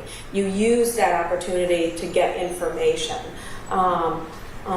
in regards to other people giving testimony and when they were trying to be forward and put their information out there. And then when Mr. Long was being silent and not saying anything, he said, remember how you felt after you gave your testimony, after being de-stressed. And then he said yes, and so he prompted him to go ahead and give the statement, and that is when Mr. Long went ahead and sort of provided the information to them. In utilizing that technique to try and get Mr. Long to make those statements, it made it, he specifically wanted to trigger learned behavior, which he knew. Is that improper? I mean, the police can lie to you. They can certainly misrepresent. They can certainly do things that ordinarily would be like we all know about Christian burial speech. Yes. That people give. I mean, or the officers are sometimes given. To his family some closure. Right. So, what's different than utilizing his particular background to, we can't force him to any suspect to file a false confession. Right. But we certainly want, the truth of what happened. So what's different? So our perspective is that this is involuntary because he utilized a particular behavior that had been ingrained in him from these programs that he was in to try and, because he knew that was going to trigger the response of giving information, that was... He's been read his rights, right? That, yes. Okay, and I'm certainly we're discussing the issue of whether or not he had the right to counsel at that point in time. So, but what am I missing? At this point, Your Honor, I think the issue is that what they were trying to do was they were trying to sort of overcome whatever will he might have had by triggering him in an environment that would have caused him to have internal conflict of doing anything other than confessing him.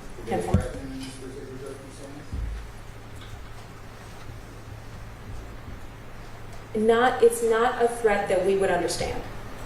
And I think that's what Dr. Cox was trying to say, is that there was a different perception of not participating or being hesitant about giving testimony in the program that he was in, and that was specifically sort of enhanced by the faith-based aspect of it. I understand. I just want to make sure you're not. Yes. Okay. So, all right. What else you got?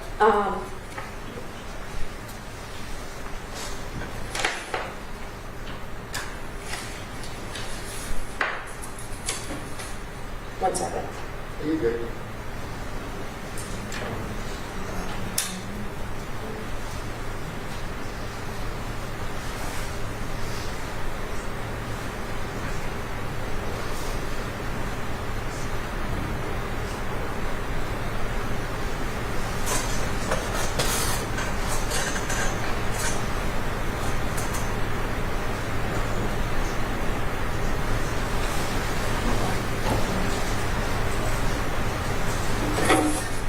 I don't have anything else, Your Honor, at this point. All right, State. Yes, Your Honor. May it please the court, Kevin Armstrong, please state. I'd like to begin by mentioning that under the U.S. Constitution, there are two different rights to counsel. One is under the Fifth Amendment, which is where Miranda lies. And there's also a right to counsel under the Sixth Amendment. And throughout Ms. Bell's argument, you heard occasionally her asking the court to collude the two, to put them together. And that's something the United States Supreme Court has specifically rejected. And that is McNeil versus Wisconsin, 501 U.S. 171, where they've indicated that they are separate rights and they don't force multiply together. They are separate. Now, the Fifth Amendment right is, again, the one with Miranda, and the case that Ms. Bell has cited is directly against her. In that case, there was a defendant who was arrested, and a relative of his hired an attorney for him, and the attorney tried to get involved, and they lied to the attorney. That was not a violation of the Fifth Amendment. Specifically, events occurring outside of the presence of the suspect and entirely unknown to him surely can have no bearing on the capacity to comprehend and knowingly relinquish a constitutional right. That is when there was an intentional falsehood told to the attorney. Now, there's a disagreement between the state and the defense what the evidence showed here today, because it was our understanding from the testimony that he contacted, or Mr. Burns contacted the district attorney of Cherokee County, and that she said, we're not honoring your appointment because we don't believe it's valid. And that's what we understood the testimony would be. I didn't understand the testimony to be, oh, and it's already started, so it's too late anyway. Didn't understand that to be the testimony. However, I would submit that the district attorney of Cherokee County was absolutely correct, and that appointment was not appropriate. This is not somebody who had asked for appointed counsel. This is not somebody who had applied for appointed counsel. This is not somebody who had been shown to be indigent and qualifying for appointed counsel. We don't have counsel who's just roving good doers who go around the state and do things. That's not how the appointment of counsel works.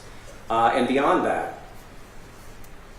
the case that Ms. Bell mentioned in her argument, Francis versus State, which I'll cite once again, 296 Georgia 190. I'm going to read a passage from that case. Counsel could not invoke Francis's right to an attorney for him. The rights guaranteed under the Fifth and Sixth Amendments are personal and must be invoked or waived by the individual defendant. Without having consulted Francis and acting on his own, the attorney here was not empowered to invoke Francis's personal right to counsel. And then it goes in and cites Burbine for the proposition that I'd already stated to the court. So it's entirely against it, not only on U.S. Supreme Court grounds, but Georgia grounds. Now, I've not been able to find any Georgia case that interprets the Georgia Constitution's right to counsel at various stages. And so right now it does not appear to be law specifically on that. And while our appellate courts extol us to analyze them differently, there's no case law currently that shows that they are to be analyzed differently than what we understand of the U.S. Constitution, and no good reason for doing it has been proffered to the court. And so I would suggest that the U.S. Constitutional Fifth Amendment and Sixth Amendment analysis should still apply. Now, he absolutely had a Fifth Amendment right, but he waived that. And that's what Your Honor saw when you took the evidence last time as to the statement itself and the giving of the statement itself. And we submit that that statement was voluntary, knowingly, and intelligently made. The arguments made, especially with the expert, don't give this court any reason to come to any different conclusion than that was a voluntary and knowingly, intelligently made statement. Moving to the Sixth Amendment, there's been no showing of a Sixth Amendment violation, and indeed, there's been no showing of a Sixth Amendment right. The Sixth Amendment right does not attach until the initiation of adversary judicial criminal proceedings. That's U.S. Supreme Court law. And so until those formal proceedings begin, you don't have a Sixth Amendment right. You have that Fifth Amendment right, which is why we give people Miranda at the point where they haven't had those formal proceedings yet.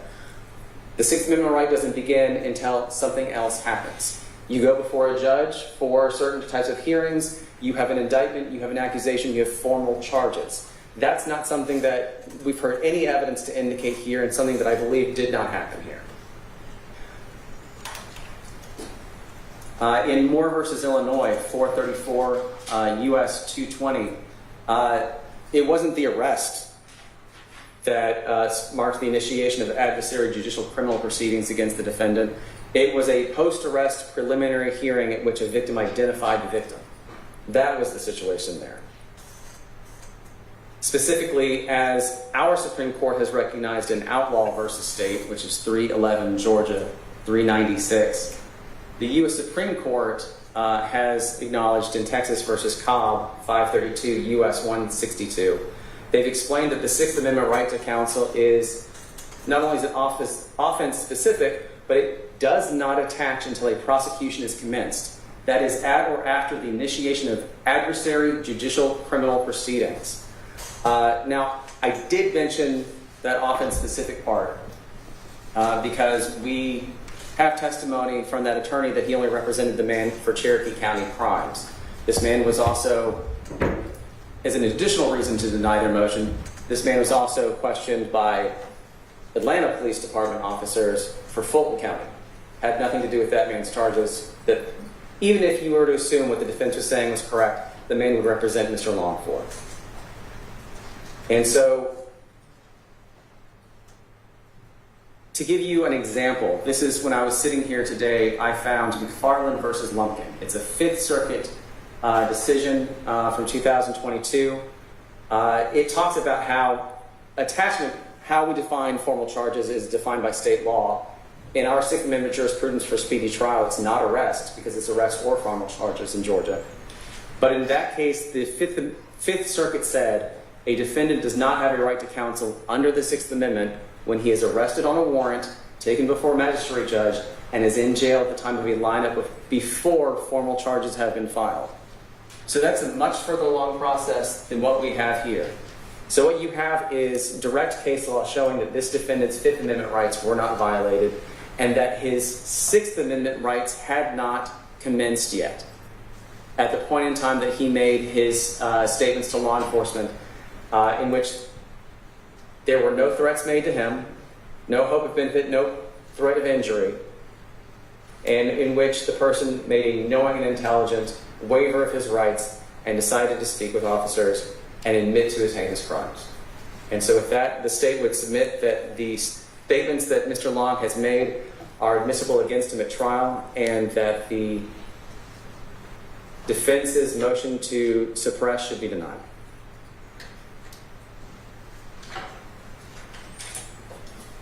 Your Honor, may I address one last point?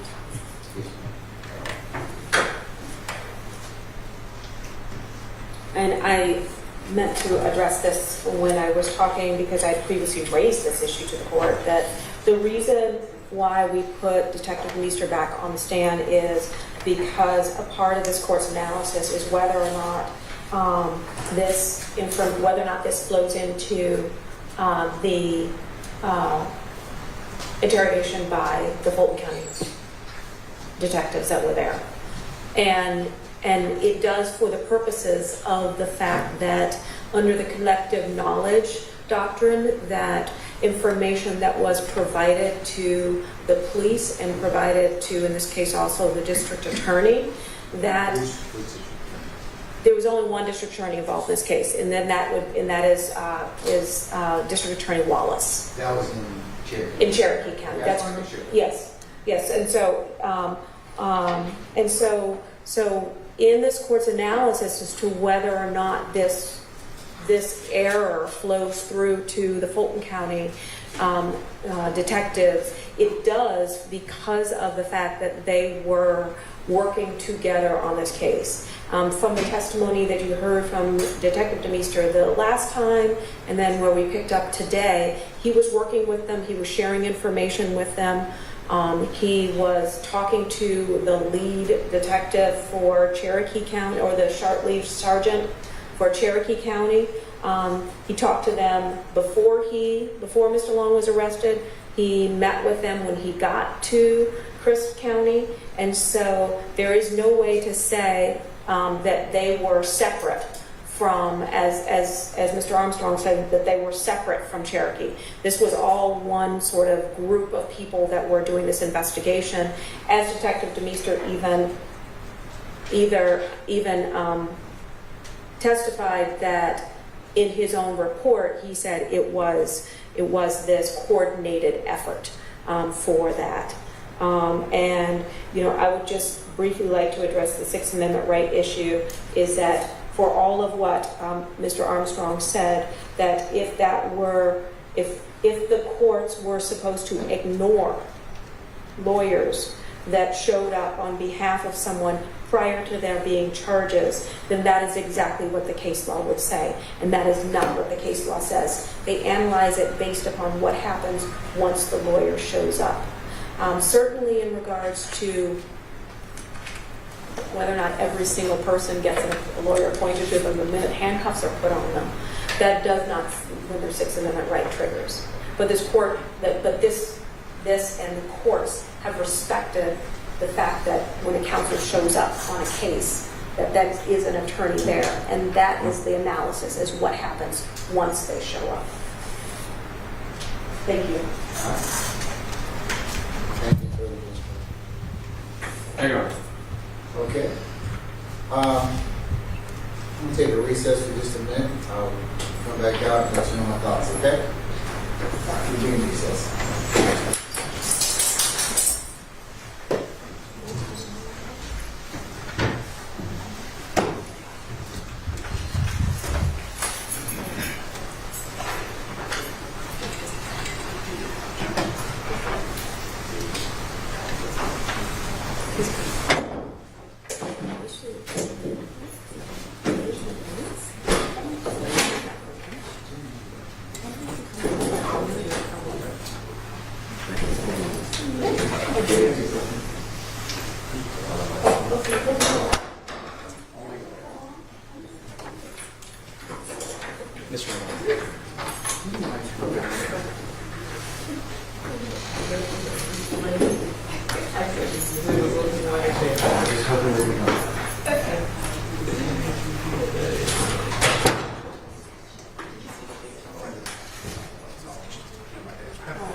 There's stuff like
now he doesn't obviously.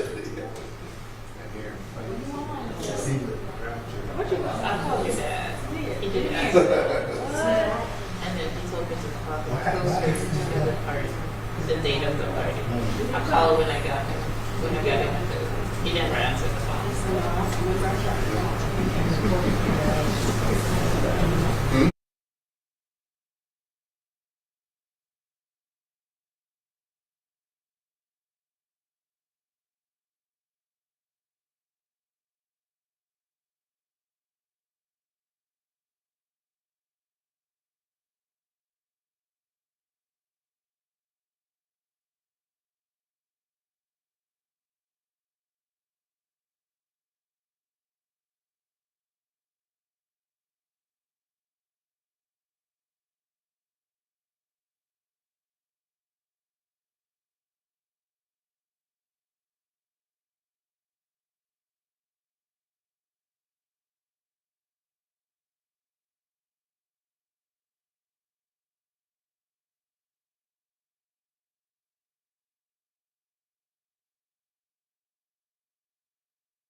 Okay, in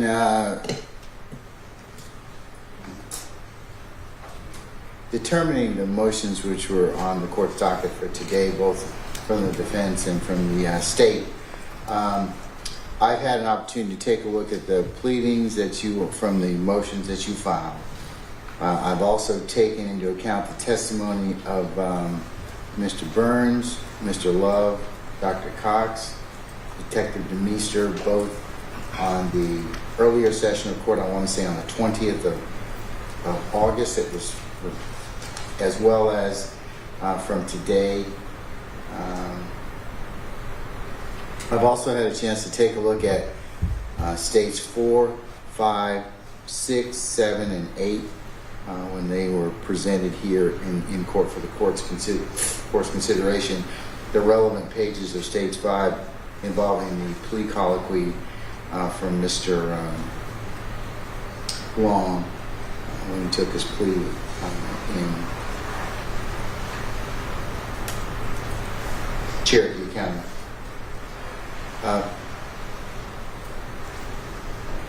Based upon what I've heard today, and I'll have the state, you can prepare a suitable order. I'm going to deny the defendant's motions and admit the statements that the defendant made in states, specifically 4 and 5, as they're not barred by Rule 410 or the rules of evidence, nor 801D2C or 801D2D. I do believe that they are inextricably interwoven. The colloquy of events that started from Cherokee, came to Fulton, and potentially were in Florida, are part of the same continuum. They are subject, as I mentioned earlier, to proper objection and/or exclusion for parts that may have additional or subject to additional objections. So I will admit them with that particular caveat. And Ms. Bell and Mr. Lamar, you certainly are welcome to continue to object in that respect. Should the need arise, or once you've identified anything in that particular continuum of either states 5 or any other place that would be that may have another basis or independent objection, the court will hear that at that time. Okay. Yes, Your Honor. All right. Okay. Is there anything, Mr. Carlson or Mr. Armstrong or Mr. Abadi? When can I have a suitable order that you sent to Ms. Bell and Mr. Lamar? I can definitely send the proposed order to opposing counsel in the next couple days. Okay. And depending on how quickly they get back to us, I will send it to the court as quickly as possible. All right. I tell you what, since today is the 10th, if you could have that to them by the 13th, and then Mr. Lamar and Ms. Bell, if you could have that back to the state, or any comments you may have by the 19th. So if Yes, you Your Honor. get anything back, then you can submit the order, okay? So 19th, Your Honor? Yes, the 19th. All right? May I inquire? Yes, you may. There's two different issues about statements, the statements that he made at this plea and the Jackson Deno. Does the court's ruling apply to both? Yes. Okay. Yes. And then one last thing I just wanted to mention for the court before, if we're about to adjourn, is that we are waiting on some proposed orders from the defense based on the non-evidentiary motions that we heard last year. So when are we going to get those done, Ms. Bell and Mr. Lamar? I do need to put a date on those, so. We were informed by email this morning from Ms. Weaver that she would have outstanding transcripts. I had previously asked her, I think the last time that we were in court, about when we were going to get those transcripts, and she said this morning that she would have them within 30 days. I had previously asked for specifically just that date, but I did not. But she had a lot of things that she had to prepare. She's a little busy. Listen.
When did you reach out to Ms. Weaver, Ms. Bell?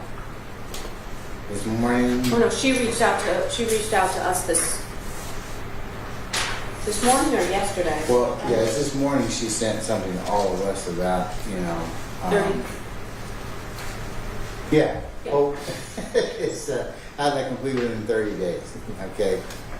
She had to work with me such a time period. It's, I know hope's not a strategy, but that's my goal. So, I tell you what I'll do is I'm gonna on that same email string just reply to her that if she can have those done by the 16th of April.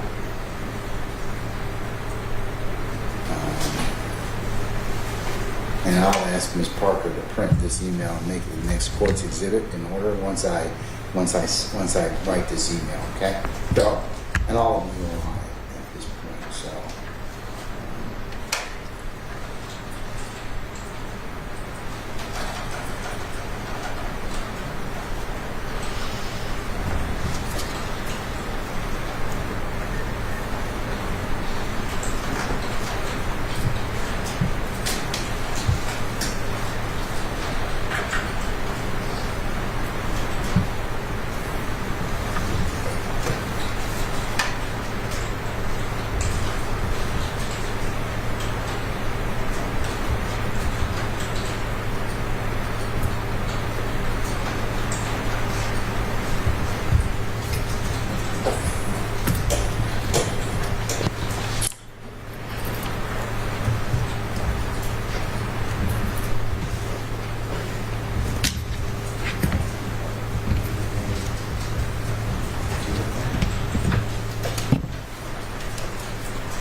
I think unless something comes up that is a realistic, she's giving her realistic viewpoint. So let's plan on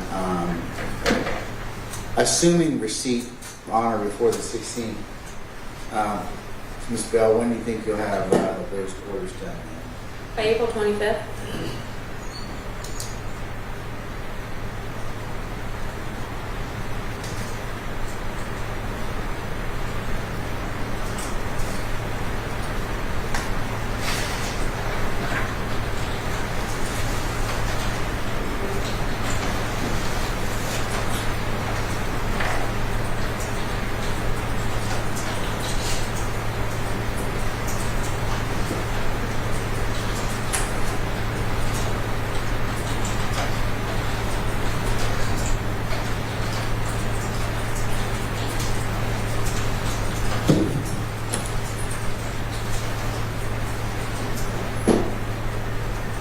All right, is there anything else we needed to complete after that in terms of preliminary pretrial matters?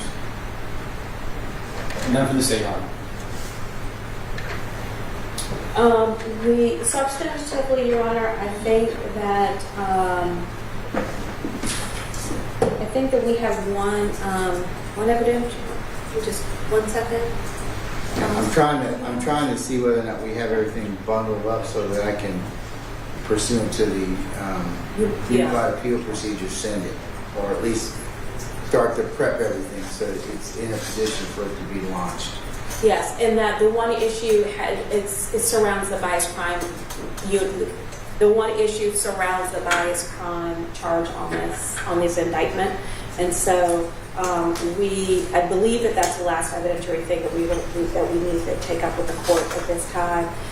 We are going to be filing a motion and trying to get it in as soon as possible. Addressing. I like to work toward time, so. April 25th? No, I want that thing filed for me. I want to have an motion in April, an argument in April, so I can go ahead and finish. I got bumped from you all a couple of times already, so, and rightly so, I understand that, but can we get it filed sometime this month? I have a trial starting, or no, wait, no, that's, we took a plea on that. So I have a sentencing hearing on the 24th and the 25th of that, and I think that may be the last court that I have this month. I can do my level best to get it in by the 31st. Well, you tell me what date you can have it in by, because that's the date I'm looking to for you with your schedule and the other obligations that you may have. So, if the court would be kind enough to get me to the end of that week, the 4th would be a better day for me. all right, you have to work to file it. Thank you. And that one we will be asking for a hearing on. And I'm going to double check with Mr. Lamar. I think that those are the substantive evidentiary issues we have. We have some other non-evidentiary motions that I don't think will take substantive court time like we're talking about. And I'm happy to send an email with what we have and how soon we can get those on file after I sort of compile the list. I just don't know off the top of my head. Okay. But I do know about that one. I'm just trying to set you something so that we can march toward this, and that we know where the end is in sight, because we covered a lot of ground, but I'd like to kind of just figure out what's left so we can plan accordingly. And on that note, Your Honor, having consulted with Ms. Bell, we thought it would be prudent to put forth to the court what's going on with me also. Right now, I have a set trial for June 8th in Franklin County. That's State v. Kraft in front of Judge Chris Phelps. We expect that case to go through until possibly end of July, 1st of August. I also have and this is a 2016 case. Then I have a 2018 case that's set for trial for February 17th of 2026. So as far as any UAP hearings and things like that, I wanted to give court notice as to what's going on and what I'm scheduled for. In terms of trial, of course I have some others. And I appreciate that, as we all do. But until I finish pursuant to UAP, the underlying motions so that they can be reviewed, because we will lose some time in that particular issue, and that's how the process is designed.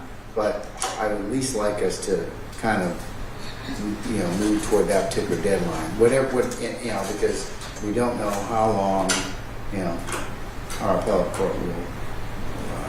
Yes. The next step, and of course, you're with your client. I'd like to move that along as quickly as possible. Understand. So, given that, what's your availability at in the month of April, counsels for the defense.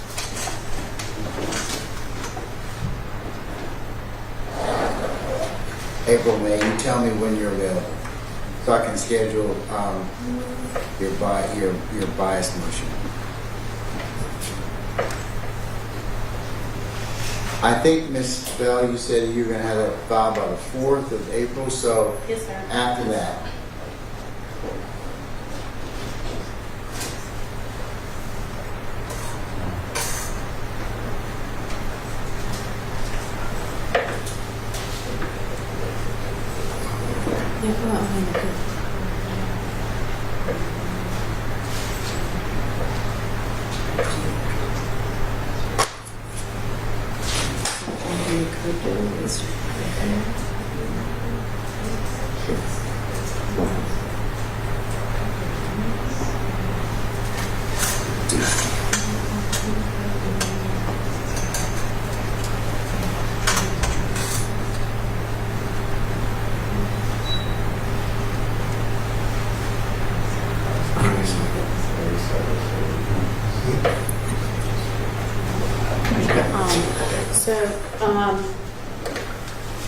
Barring any witness availability issues, Your Honor, the 29th of April?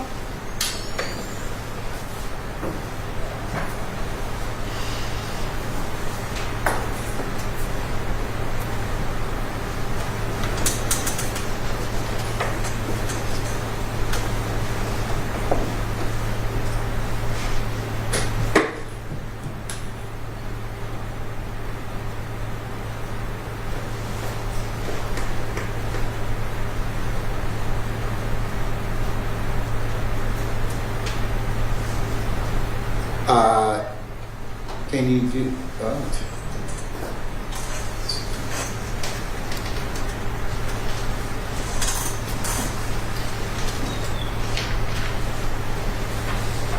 Let me ask you something.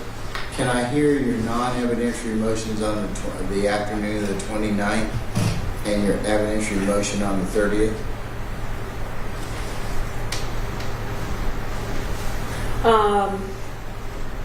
Yes, that should be okay. Again, I have to check with witnesses and everything, which I will communicate to the court immediately. Well, that would be the 30th. That would be for the 30th. For the 30th, yes. Yeah. But for the 29th, yes, in the afternoon of the 29th. I could do the from 1 till 4 or 5 o'clock. The non-evidentiary motion. The rest of your non-evidentiary motions. Okay.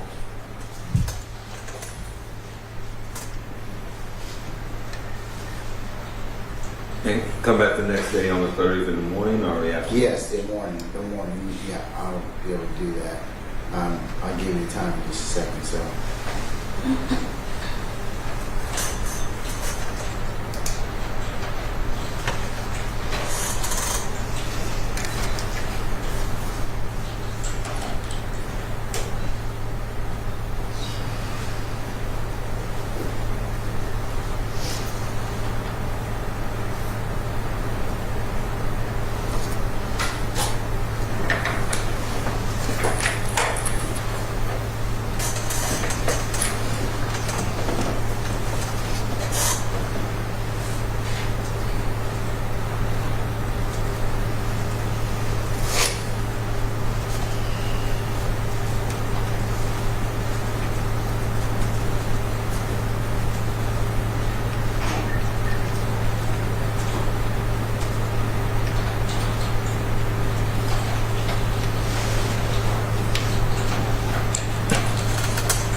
All right, so for the motion or motions on the 30th of April, those will start at 10 o'clock.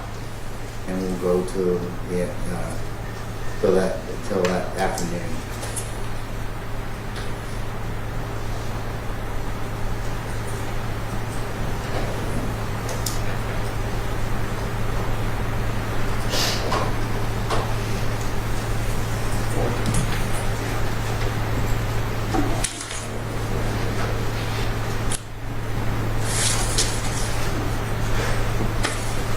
All right.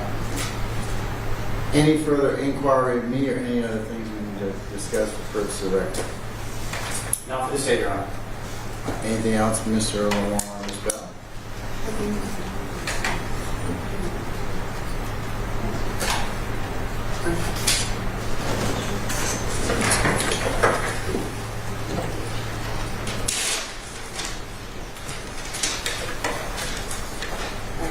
Nothing further. Nothing further? Okay, all right. All right, then we'll be in recess until the 29th of April at 1 o'clock, and then we'll reconvene on the 30th of April at 9 a.m., I should say at 10 a.m. for the evidentiary motions. All right, if you have anything else that comes up in the pendency, please reach out to myself or Mr. Kearns, and we'll go ahead and adjust or react accordingly, okay? All right, we're in recess. Thank you.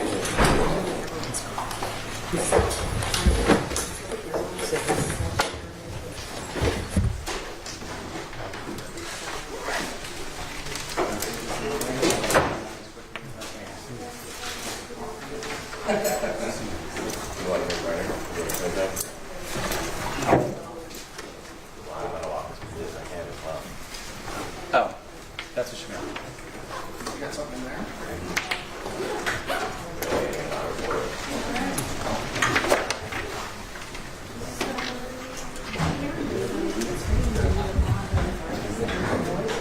You good?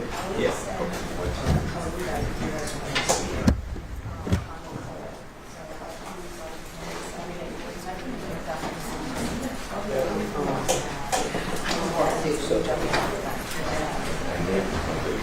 Whatever he said, what he said was.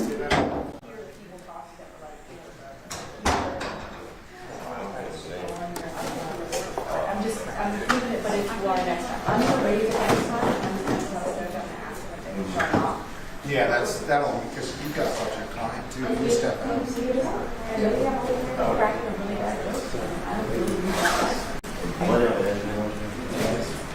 Challenging that.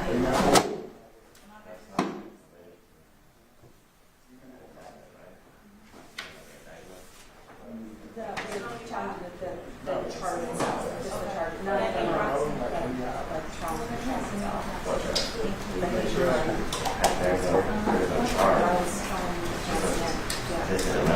Yeah. Where are you from? I mean, it would be something on the work, so. That's a sentence. Where's the parking in front of like the church? Oh, I don't know. I said a charge, you know, but I was confused with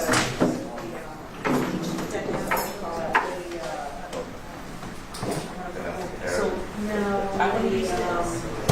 And then yes, law enforcement, so it's a charge. Thank you. Yes. What would you see, client? Yep. Yeah. I don't know. Unless they have that.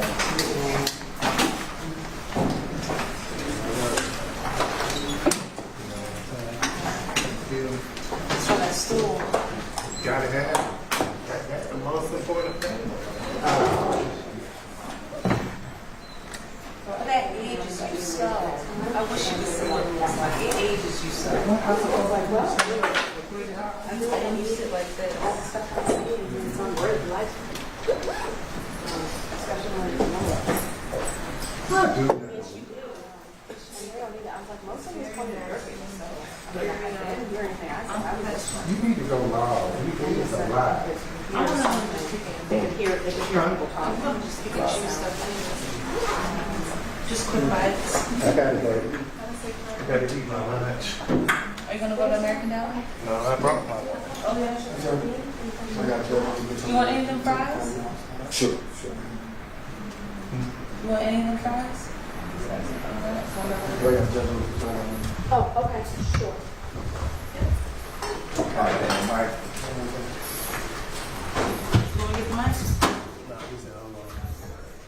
Where's the mic at? On the witness stand?